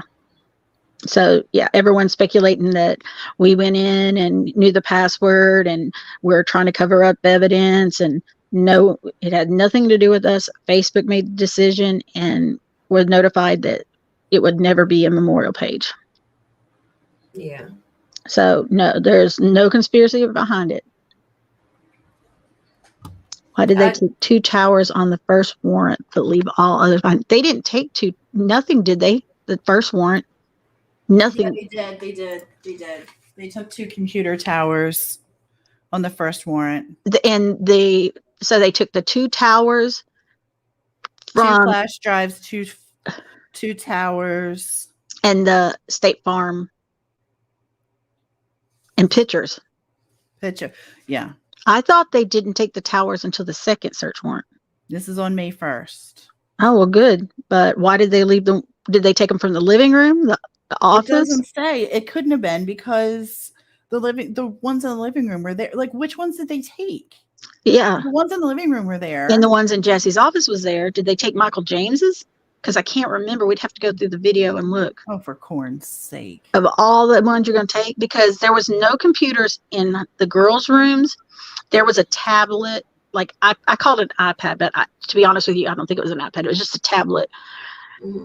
But there was no laptops or any kind of electronics in the girls' room. Michael James had a computer. We should go through there and see, because can we pull that video up? Yeah, I can pull it up. Because we'll know which one's missing. And if they took the towers out of Jesse's office and they saw all those things, handcuffs and drugs, they just walked off and left that, which makes it even worse. What was the one with the most detailed video? I know there was like the one where they walked through with the news station, walks through with them, because the news station did. Was that News Nation or was that? I don't think. No, it wasn't New Nation. It was the local news. And the landlord allowing Jesse, the landlord allowing the Websters and the news station in before they weren't even on the lease, or that wasn't their home. That is a horrible thing to do to Holly's family. Think about it. That's video they found out. They had not even been allowed into the house yet, and a news crew was allowed to go in before they were. And I'm not upset with the Webster family, but the landlord allowing a news crew to go in when none of them lived there, it just blows my mind. Oh, the landlord allowed it? Yeah, the landlord. That's what the news crews allege, and they had permission from the landlord. But then why did he get so mad? And how did they get in? Yeah, but I'm sure there was no. Well, the door was locked. I think that's your answer to why the doors were open too. Yeah, exactly. And anyone could crawl the window. Like I said, no windows had locks or the ability to lock. There was just no locks on them, except Riley and Tiffany's room was nailed shut. That's so. Oh, I know what I wanted to ask you.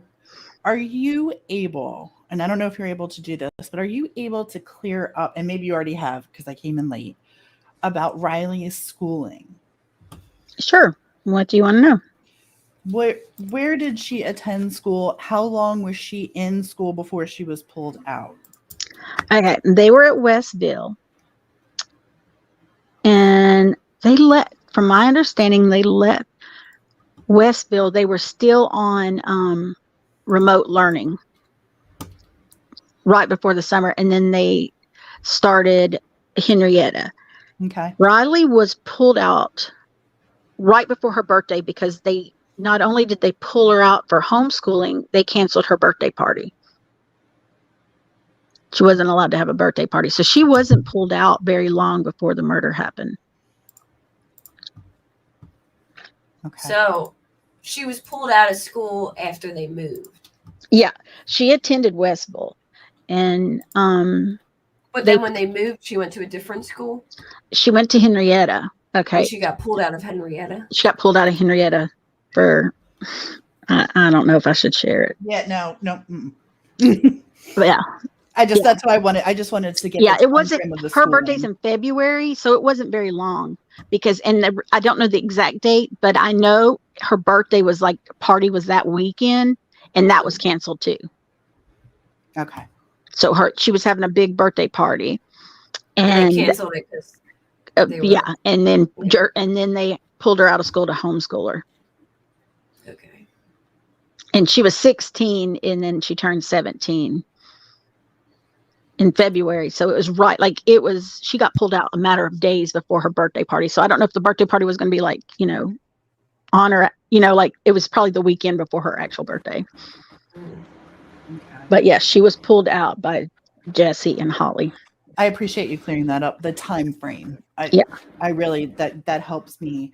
They had only been going to school there for like 2 years. This was like their second year. You know what I'm saying? They went one full year of 2021, the 2021-22 school year. And then now they were going into their 22-23. Okay. And then prior to that, they were in Westville. Okay. But I do know that they were still on remote learning because Michael had not turned in some paper, lessons, and Holly was upset because he said he turned them in, but then, and I was like, girl, my daughter did that. She took summer school so that she could go into a program. And she was telling me, oh yeah, Mom, I'm doing it. Was Spanish too. And then her Spanish 2 instructor was like, do you know Lil she's 12 assignments behind? And I'm like, ooh, girl, did you not think they were going to come and tell me? And so, I was like, I know that they all did get pulled out of remote learning on the Friday before. They had remote learning from the school. No, they were still doing, even though they lived in Henryetta, they were still doing Westville schools. They finished out that school year. Yeah. Okay. Yeah. So. All right. I was confused. I thought a lot of people are confused. Yeah. I thought they moved and she went to the new high school and then they pulled her out of there. Yeah. So but now I understand what you're saying. At the end of they went right before school was going to let out. So there was no reason to just switch them. So, they finished out remote because in Westville, I think they could be remote or go back to school because it was like the 21, 22, you know what I'm saying? Right at the end of the COVID, you could go back or not. And she was just keeping them on remote. Because they were really doing well with that remote. Yeah. And so it was just why end it and then just for a few months put them in Henryetta. And so they had gone 1 full year in Henryetta and they were going through their 2nd full year, which this end of May would have been 2 complete years. Okay. So that's, yeah. And like, I think to the best of my knowledge, Tiffany has only been to 2 school districts. She started kindergarten, I believe, at Westville. I may be wrong by a year, but to the best of my knowledge, I think she only went to Westville and then Henryetta. Yeah. Well, because there was a memorial at Westville. Yeah, that's right. That Friday night, because we literally left the house and we didn't even get an opportunity to go shower and we had to go to the memorial. We wouldn't have had time. But look through there. I want to see what 2 towers they took because could it have been towers used? Because it couldn't have been in the living room because those were there. So did they take Michael James's? That is okay. That's Michael's room. Okay, look, there's a living room. Okay. What is that? It looks what? Like a chisel. Is that a brush? Where? That might be a brush with the green handle. I think that was a toothbrush, not like it looked like a pet brush thingy. Oh, like a dog brush. But that wasn't there. That wasn't there. Then the next day when we went, that was not there. I'm telling y'all, they looked everywhere for toothbrush and hairbrush. We found one in the bottom of one of Michael James's track bags. But Michael's computer is, if you can round, I can look too. I don't think they show it. Like, I think they only showed that part of the room. That room is really, really tiny. But I'm going to tell y'all something that's so funny I got to share with everybody. I do want the world to know this. We were in Michael James's room and we wanted to lift up the mattress because by this point we had found other things in mattresses. And I looked at one of the family members. I'm like, are we going to find condoms and stolen Playboys? And when we lifted it up, we both fell to the ground laughing. I have a picture of it. It was full of candy. Like he had a candy stash under his. That would be my son. My son. And I just died because it was just the sign of like a teenage boy lived there. And it was so funny. And just that whole day was so horrible. But we literally sat down and could not stop laughing. And she was like, I've got to take a picture of this because it was just seeing life in a house that didn't really have life. That is the thing I wanted thing right there. But I was like, that is, when I think back, that's something I'm always going to remember. And when I say candy, I'm not talking like 5 or 6 pieces. It's like the kid probably stole all his sister's candy. Oh no.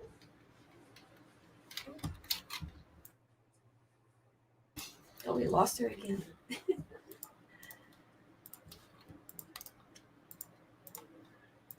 I would think the towers were in maybe the ones in Jesse's office. Didn't he have towers? I would think. Did you check if you can. Fox 23 is the one video that for some reason that I don't know. This one I think is Fox 23. I got it from Kaylee Olivia. Okay, stop right there. Okay. Oh. That's in the laundry room. Okay, that's his office. I want to see if the towers were from there, because that, I would think they're in here. They took the towers there, why did they leave? And look, all that stuff is not new. That's been used for a while. I'm telling you, there's another video check, of the house. Yeah, that's what I said. Check Fox 23. This is Fox. Or no, this is no, that's not. That's 4. Yeah, you're right. Hold on. I swore Kaylee was Fox 23. That's why I thought it was Fox 23, but I guess she's. And that thing was in there. I'm talking in there. That's Holly's bedroom right there. That's the dresser I found the things taped to. Okay. Oh, hold on. Well, there was one computer right there.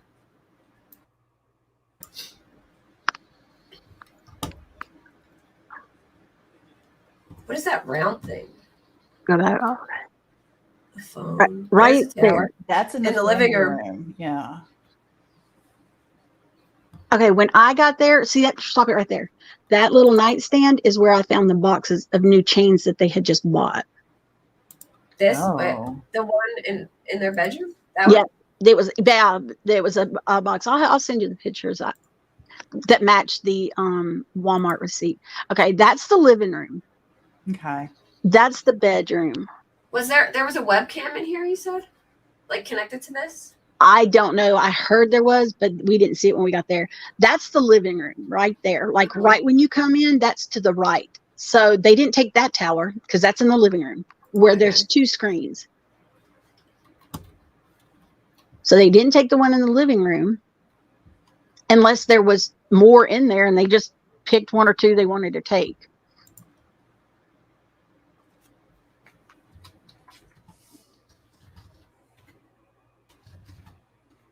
I'm looking at my iPad, Kate, to see if it's here.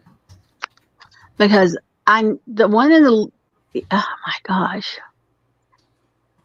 And they might have taken it out of Holly's office, which would have made sense because it looked the most like an office, but. I don't know if they would take webcams because.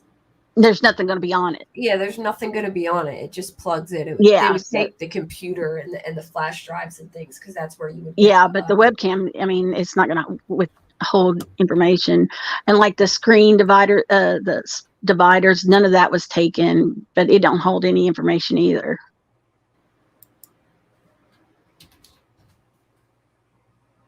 Those pictures make the house look so much bigger. Like I was shocked when I went in there because the videos make it seem so much bigger than it is. Yeah, that her office. Go to, hold on, Kate. So it doesn't say what room they got the towers from. Got it. Yeah, there's one that they show the other side of Jess's office. Go to the Fox 23 one, and I'll tell you go in about. It's just when they start to go past. After and also like pull up the gate real quick. This is something I found so crazy. You know how they said there was no game cams and all that? That was a lie. There was one right there, and there was also a trail cam. Yeah, trail cam. You know how they said there's none? Yeah, there was. There was? Yeah. Did they take the trail? OSBI, I'm sure did. Wow. And also right there, I was talking to OSBI. I was like, what is that? And we started looking at it. He's like, oh, I got a picture of it. I'll send it to y'all. Hold on. It's a sensor. Hold on a second. Let's see. Is it Fox 23? Oh, here we go. Pull it up here. Hold on 1 second. Well, it's a video. I'm going to send it to you. Copy. Here, I'm sending it to you, Kate. Check Messenger.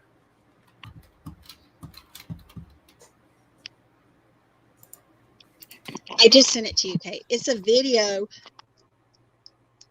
of a sensor that lets you know someone is at your property. Oh, well, that's interesting. I wonder who actually owned those cameras.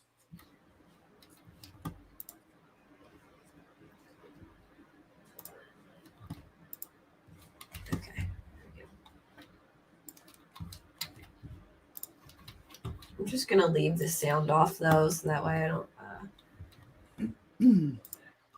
less of a chance of getting a copyright strike. Thank you, Pointer. Thank you so much. I appreciate you. She's right. You are. Thank you. So are you guys? We've been like back and forth between Decipher and here doing this. We've been doing Zoom calls like I know. you don't believe.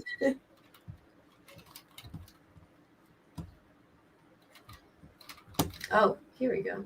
Why are they showing it through like a little monitor though? I don't know. I didn't understand that, but I.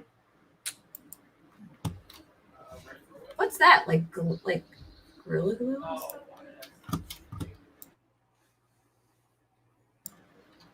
Maybe fabric glue or something? Kate, did you get the video I sent you? Yeah. Did LaDonna only have 2 children? She has a daughter too, I think. Oh, I see. Wow. Or maybe even 2 daughters, but I know definitely one. Let me send it to myself. What a crazy family.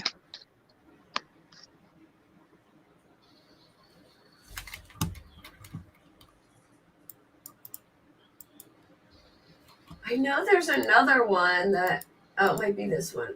They go in Jesse's office and they show his whole computer setup. Mm-hmm. So that means they could not have taken it if we see it there. So it's like, where did they get 2 towers from? I don't know if the towers were there, but I remember the monitor. Yeah.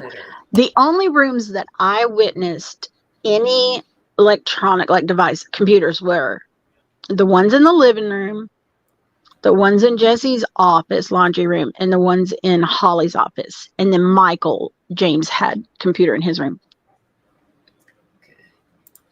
Sorry. And lots of video games. Lots. Oh my gosh, that boy had a ton of video games.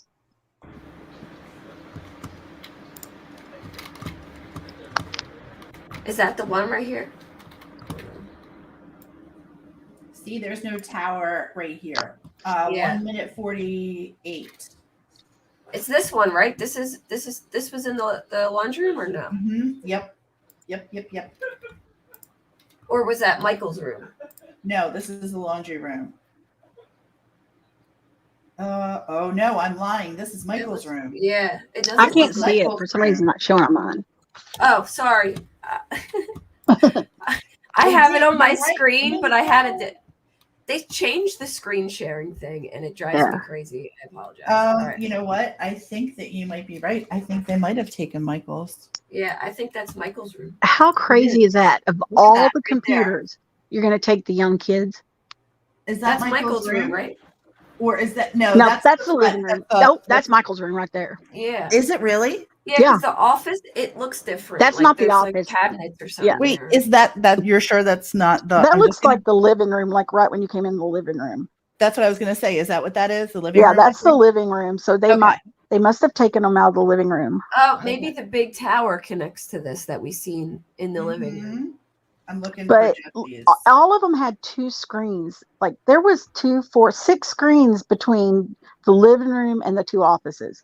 So my hubby's into gaming and he had 3 screens at one point, and I have 2 screens. One, I have like my live stuff, and then my second screen is what I share. But the girls had no access to electronics. Holly's computer. Just gotcha. But it's common for people who game to have 2 screens, and I think Michael, Jesse was into that because he followed on Twitter like Tim the Tap Man, who's like a big gaming streamer. I think he had a Twitch channel that he streamed on, but Twitch deletes your videos.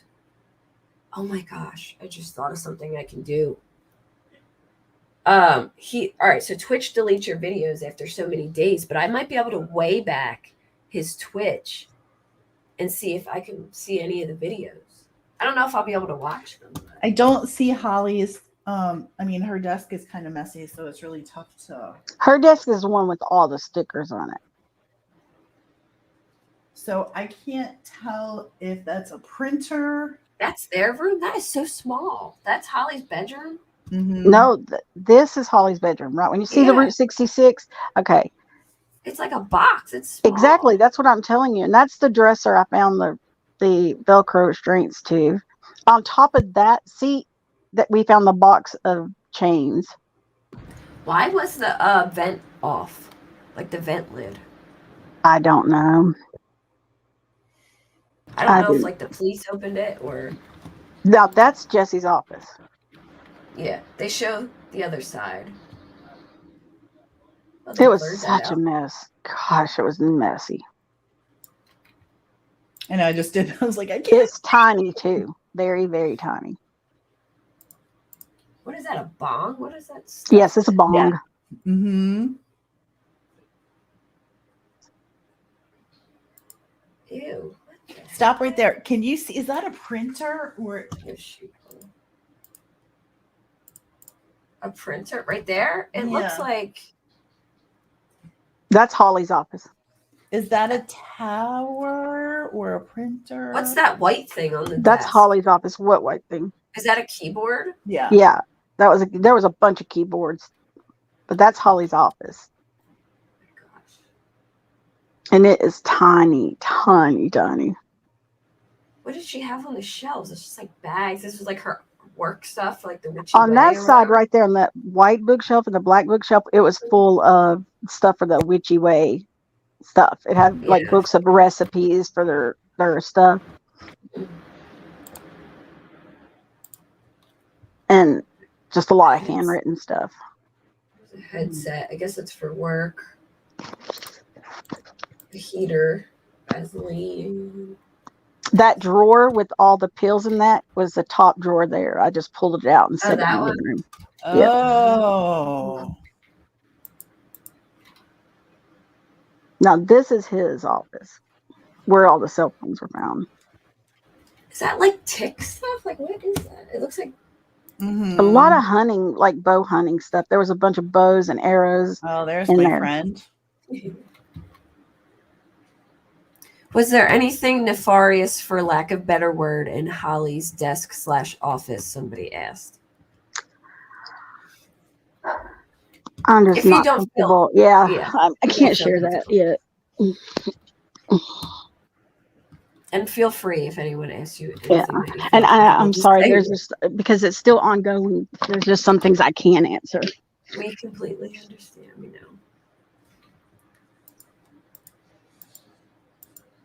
And there was some things, like I said, that we may have thought were important, and that OSBI is not going to think it was of importance. But we were doing the best we could. And we were collecting things. Oh, a lawyer would like this. Most of the things was in their bedroom closet. And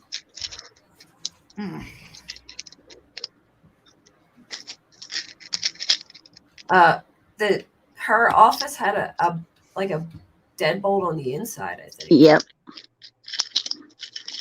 And then the door, like there's that other door just leads outside. I don't really understand why the deadbolt is on the inside.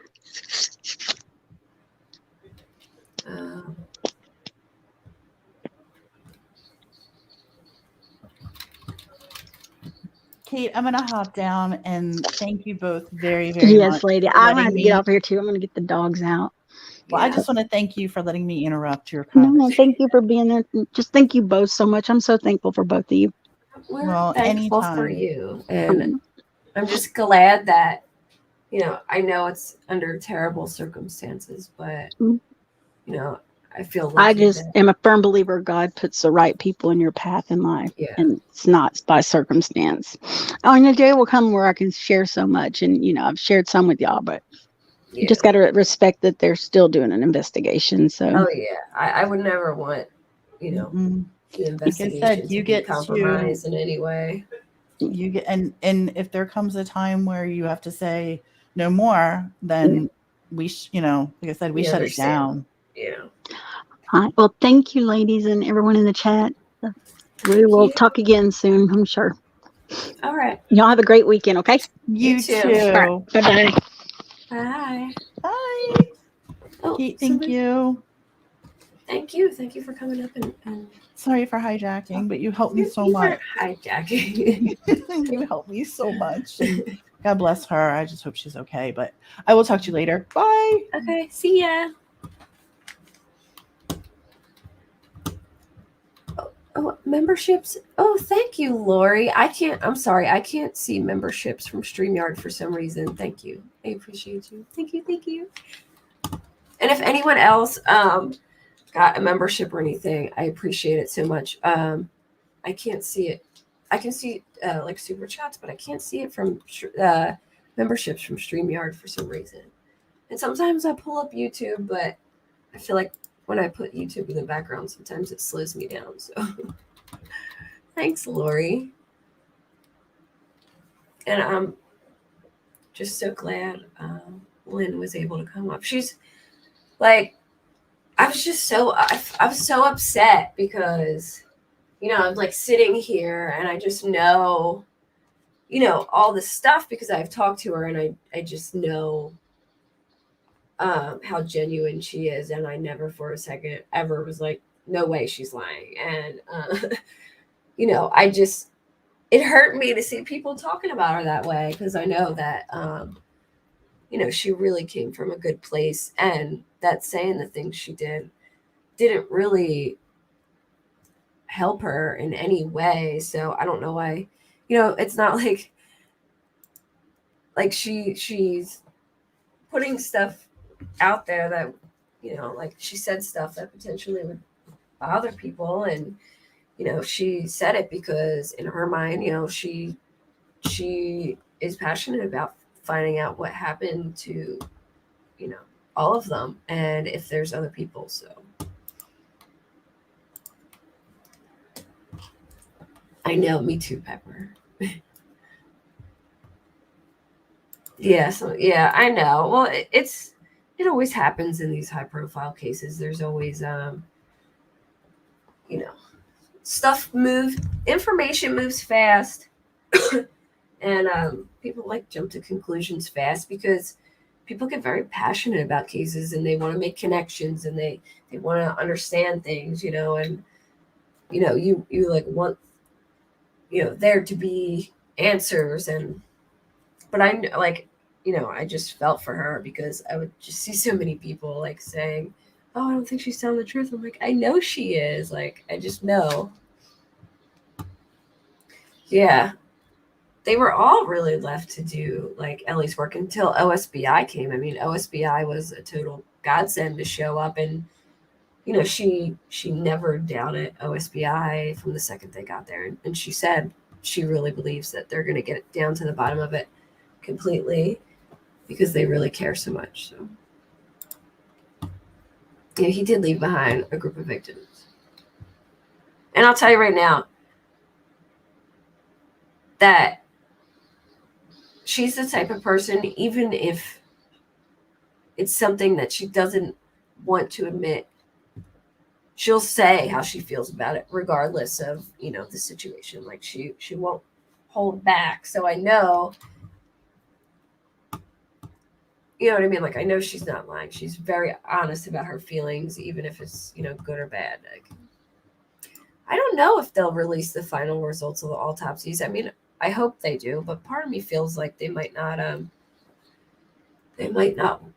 put stuff out, because there's minors involved and stuff. A lot of times when there's minors involved in cases, you don't really find out a lot of answers besides like the general stuff, you know what I mean? Like whatever they need to put out to make people feel comfortable. But autopsies and like private information, they usually don't. Yeah, point of lever, exactly. She really has no reason to. And it just, and like I know that like the phone thing was so out of context. Like, oh no, Lexi, make sure you rewind. But yeah, she's doing a good job. I think again, like, I know she says that it's Ashley Banfield's job, but I feel like if you're not sure about something, like, I didn't like the way she just like threw that thing out there without, like, if I'm gonna ask Lynn a question that I feel like she might not feel comfortable asking, I'm going to say it in a way where the answer doesn't get said. You know what I mean? Like, oh, remember that thing we talked about this? You want to like talk about that? You know what I mean?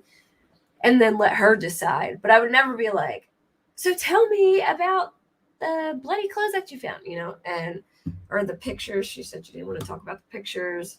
And she kind of like pushed her. And I used to like Ashley, but I feel like lately she's been very like, I don't know, just disrespectful in her reporting. I don't know. Yeah, she's just,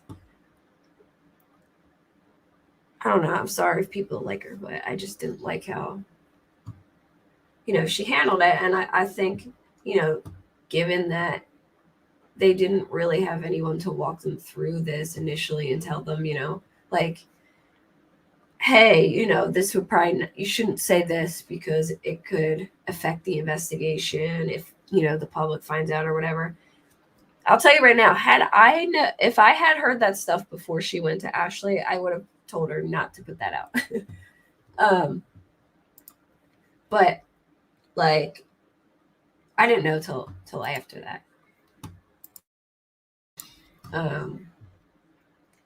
But they didn't really have anyone to walk them through, how to handle it and whatever. So I think anybody who is passionate and just lost a bunch of people in their family, they want to talk and they want to, get it out there so there can be justice in some way. And, I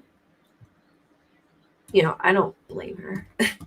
I had a really bad cough the past few days. So, I just completely lost my voice. I've drank water all day and it hasn't helped.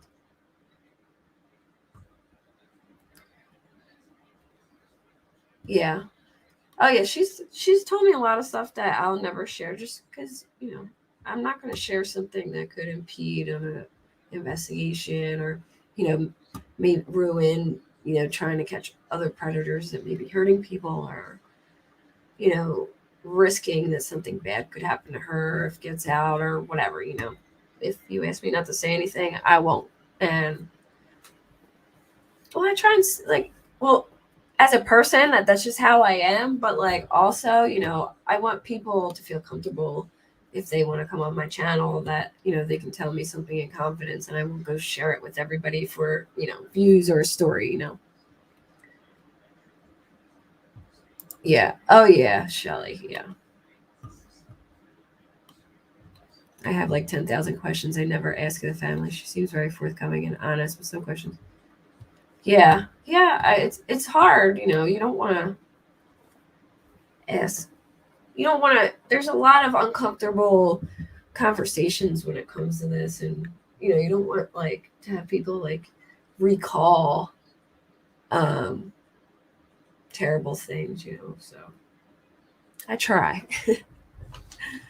I try. But I appreciate you all for coming. I'm gonna hop off. I'm starving and my voice hurts. I need to like just not talk for like 2 days and get it back. But it was kind of like impromptu. I'm like, oh man, I can't like, I want to have her on and I'm gonna sound terrible, but whatever. Yeah, I'm sure. I know. Yeah, I know. I can't imagine like, I don't even like put my head in that headspace and think about how I would feel if it was my family. You know what I mean? Because I know, like, if I even go there, I'm gonna get like start crying. You know what I mean? Like it's bad enough, to lose one person, but to lose 4 family members, I can't even imagine. And like Lynn said, which I think is really important. Look, I respect everybody's opinion, and if your opinion, it's not my opinion, but like I would say my opinion somewhere in the middle because I don't know. You know what I mean? But like if your opinion is that, you think Holly is involved in some way or whatever, that's fine. I respect your opinion. But if you think that, say it to the world wherever, but I just think, saying it in the grandmother's Facebook comments and, just saying awful things to the family while, they just lost 4 people is just, rough. Even if you feel that way, and I don't have any, I don't have an opinion either way. If that's what you think, if you think that, then I respect your opinion. And but you can have your opinion and just not, rub it all in their face is what I'm saying. And I really think like she said, they only found out like 6 weeks before they were killed. And regardless of, like, even with like the marriage certificate thing, it's like, well, why didn't the lady at the desk do something? It's like, well, what did you want her to, like, even would you want her to warn Holly that she's marrying a sex offender? Because Holly knew that, you know what I mean? And it's legal, so as much as people are mad that nothing was done, even if she had done something, it wouldn't matter because, yeah, I agree, Pointer. I don't think we have enough info at all to judge Holly at all. Like I said, I think she definitely made some bad decisions, you know what I mean, from what I know now, but there's literally no real evidence to say, she's complicit right now. And that's all I'm saying is, and as much as people wanted something to be done, it doesn't matter because Holly was an adult and she knew that he was a sex offender and it's legal. And, sad, like, but obviously Holly, I'm sure, would never foresee this coming. You know what I mean? So I don't think anybody would stay with somebody that they thought would, do this. So it's just a unfortunate situation all around, but, try and let the family grieve. And then, yeah, the timeline's really short. That's what I'm saying. Like, they found out and then they took her out to dinner and they told her, they tried to like warn her and tell her, and she said she knew. So, I mean,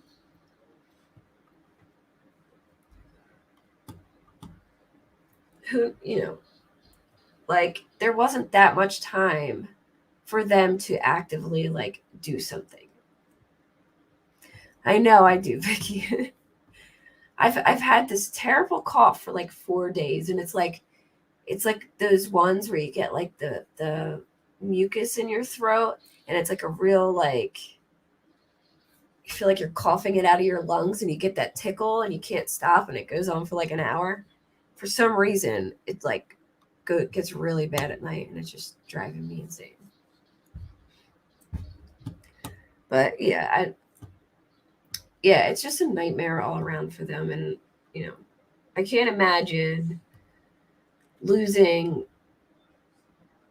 a child and 3 grandchildren and then have to see like just people say all these terrible things on your Facebook. And, she's already going to live with tremendous regret, I'm sure, for the rest of her life.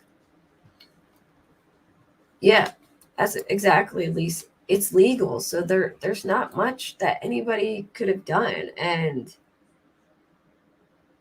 it's a product of, bad decisions. But at the time, she didn't, I'm sure she didn't think it was going to be a decision that ended like this at all.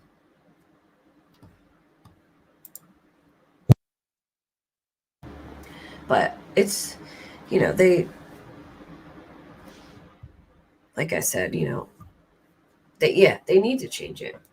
Because here's another thing, and Lynn made a good point. It's like, you're going to feel comfortable sending your kid to somebody's house as a mom and dad because in any rational person's mind, you're going to think that the law wouldn't allow sex offenders to live with children. But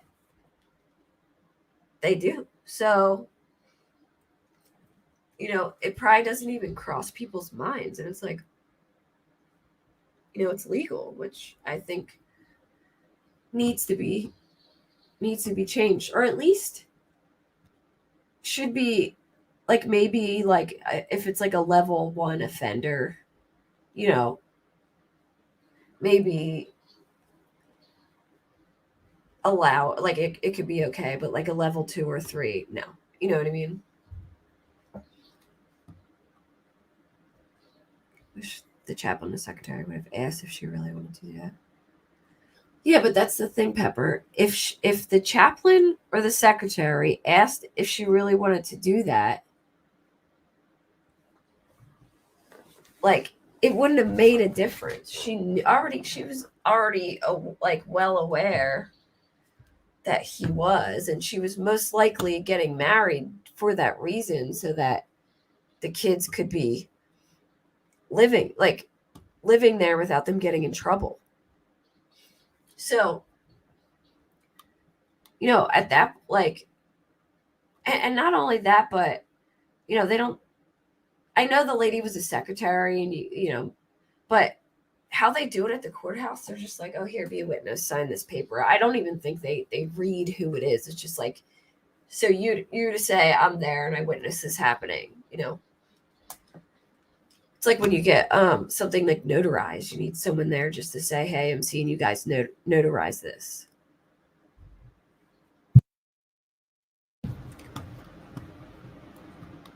What about Ahmed? Yeah, they should have to disclose everything on record. And you know what is like what I don't understand either? So I was reading like the National Sex Offender Registry, right? And like all the requirements that are usually done, with sex offenders. Sex offenders are supposed to, or they're supposed to notify the victims. That's like absolutely should be done. It's on the list of like, victims should be notified when the sex offender gets out of jail. And then the other thing is, they're also supposed to notify, like, law enforcement is supposed to notify the school and the neighbors. So, like, this really falls on them, like they're supposed to be like the school or the LE or whoever's in charge of it, DOC. I don't know. I'm really confused on that. Like, who is in charge of notifying people? But they're absolutely supposed to notify the school, which he was at the school many times. They're supposed to notify all of the neighbors in, like, I think like maybe a couple block radius or whatever. And yeah, they didn't, I'm going to assume they never notified anybody because yeah, Ivy lives so close, and you would think if they had notified her family, then maybe things would be different.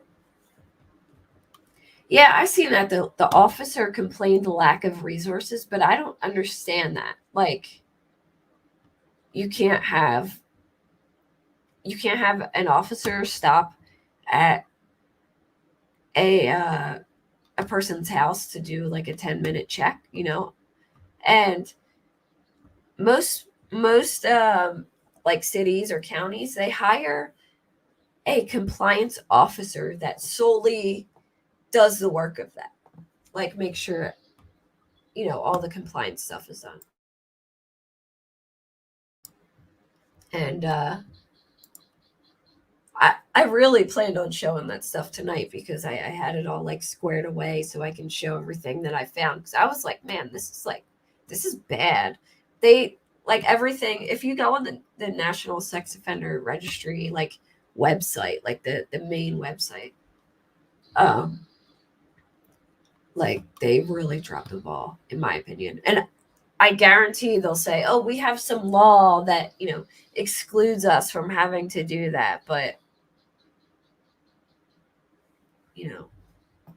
does that make it okay? Like, I mean, it makes it legal for them to not do it, but how many sex offenders are going under the radar now that probably don't even comply or, like, who knows? I read like an article that the police did like this big compliance raid on like 40 sex offenders, and they found like 12 of them that were like doing illegal stuff. Yeah, you're telling the acquaintance of someone I know that moved back to Oklahoma because the neighbors didn't get notified. Yeah, it's crazy. They need. Yeah. Hey, BB Diamond, I'm talking about the Oklahoma case. Have you followed that? If you haven't checked it out, I have a bunch of videos that I did before. Like, if you don't know the case, you can go back and like catch up. And if you already know, like, that's what I'm talking about right now. But yeah, I guess the only thing that you really can do to make sure that, you're safe from all this is, look yourself, see if you have neighbors near you who are sex offenders, and be wary of where they live. And, if you know your kid hangs out in a certain spot, there's a sex offender, have them hang out somewhere else, or,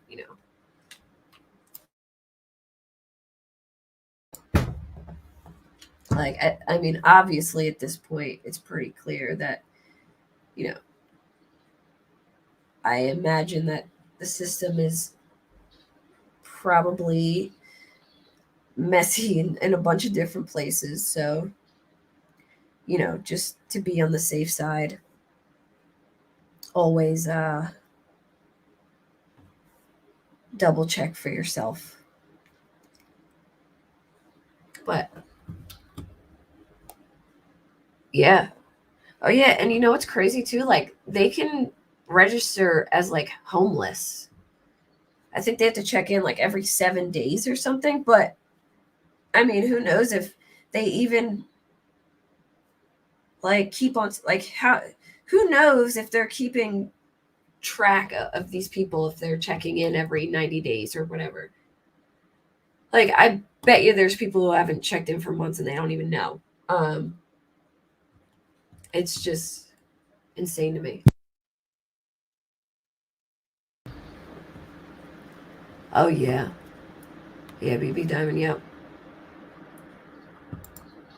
And like, I think, I understand to a point, like, why maybe they wouldn't want to keep somebody from being able to like marry somebody if they had turned their life around or whatever. But I feel like if the person is above a level 1, which level 1 is like the lower end of like sex crimes, like if they're a level 1, maybe allow it, but a 2 and 3, no way.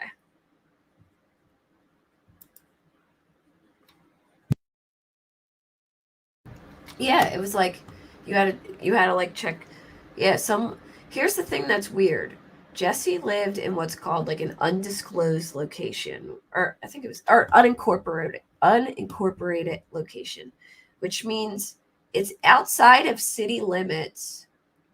So they don't get the city PD, they get the county PD there, and they have to go by the county laws. And because they go by the county laws, they don't, they said something like they may not have his records, but it's like, why would those records not be shared across, like why are they not being shared? It should be like a system like how doctors do, where you can go to a doctor and they can pull up your medical records right there and see everything. You know what I'm saying? Like, why can't other police stations be able to pull up all the sex offender information?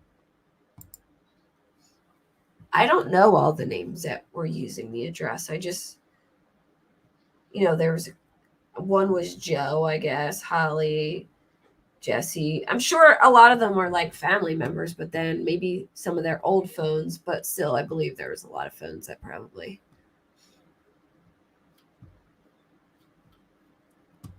Yeah, that's what I'm saying. Like any police station, there should be some, and I feel like there probably is, and they're just making excuses because I just really don't believe this, but there should be like a system that's just goes all around, like the medical stuff where you can search someone's medical records, like have some software where any law enforcement person can go in and retrieve records. Like, why do you have a hard time finding someone's records? You have a sex offender in your county and you're responsible for him because he's an undisclosed location. So you should be on top of that. Like, why are you using that as an excuse? It's just, I feel like it's a bunch of smoke and mirrors, and that, they're saying this because they look bad and they're like, oh, well, like, there's no reason for them to not be on top of this. I'll never understand it.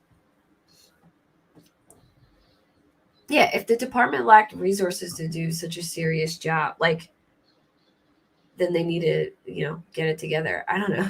Yeah, public records. But even if, like, the records of him, his compliance records or whatever, even if there's records that aren't public, they should have a thing where that LE can log into some program and get every record they need. That's what I'm saying, Dan. Like, I understand records can get lost, but there's no excuse now that everything is digital. You know what I mean? Like, zero excuse. It just, I get, if it was paper and it was filed, I could totally understand that. But now, no way. I just don't believe it at all. But anyway, I am getting off because I need to rest my voice and maybe drink some tea. And I'm hungry. I'm tired. Yeah, probably LFT. But I appreciate you all. And if you haven't liked and subscribed, please make sure you do. One, so it gets in the algorithm, and two, so that you're notified next time that I go live. I also have a Discord where I post if I'm going live and stuff like that. I mean, there's people in there, and we could have case conversations and stuff, but I need to like talk in there more, I guess. If more people's in there, we can have case discussions and everything. So if anyone wants to join, I know, I do, Nate. I wasn't planning on coming on, and Lynn was like, "Yeah, you set up live," and I'm like, "All right, I'm gonna do it and just rough it out." Why did the Discord link not share for some reason?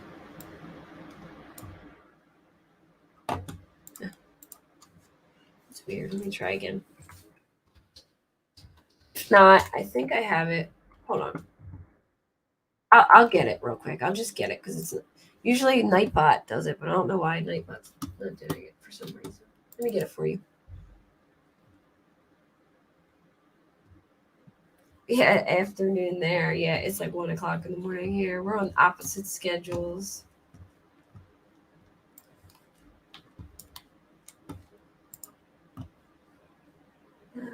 Hold on. There we go.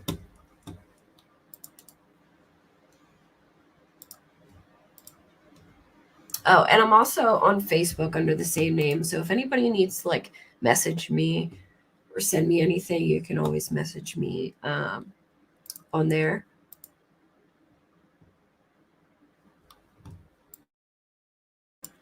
And I have TikTok. I think my TikTok's just at Kate Does Crime, like all together with no spaces.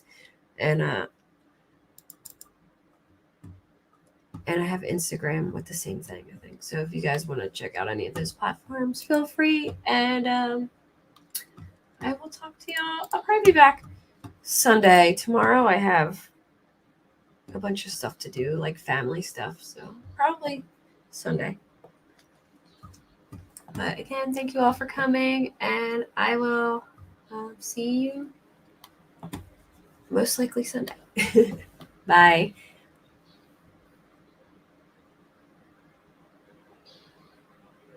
Thanks, LFT. I will.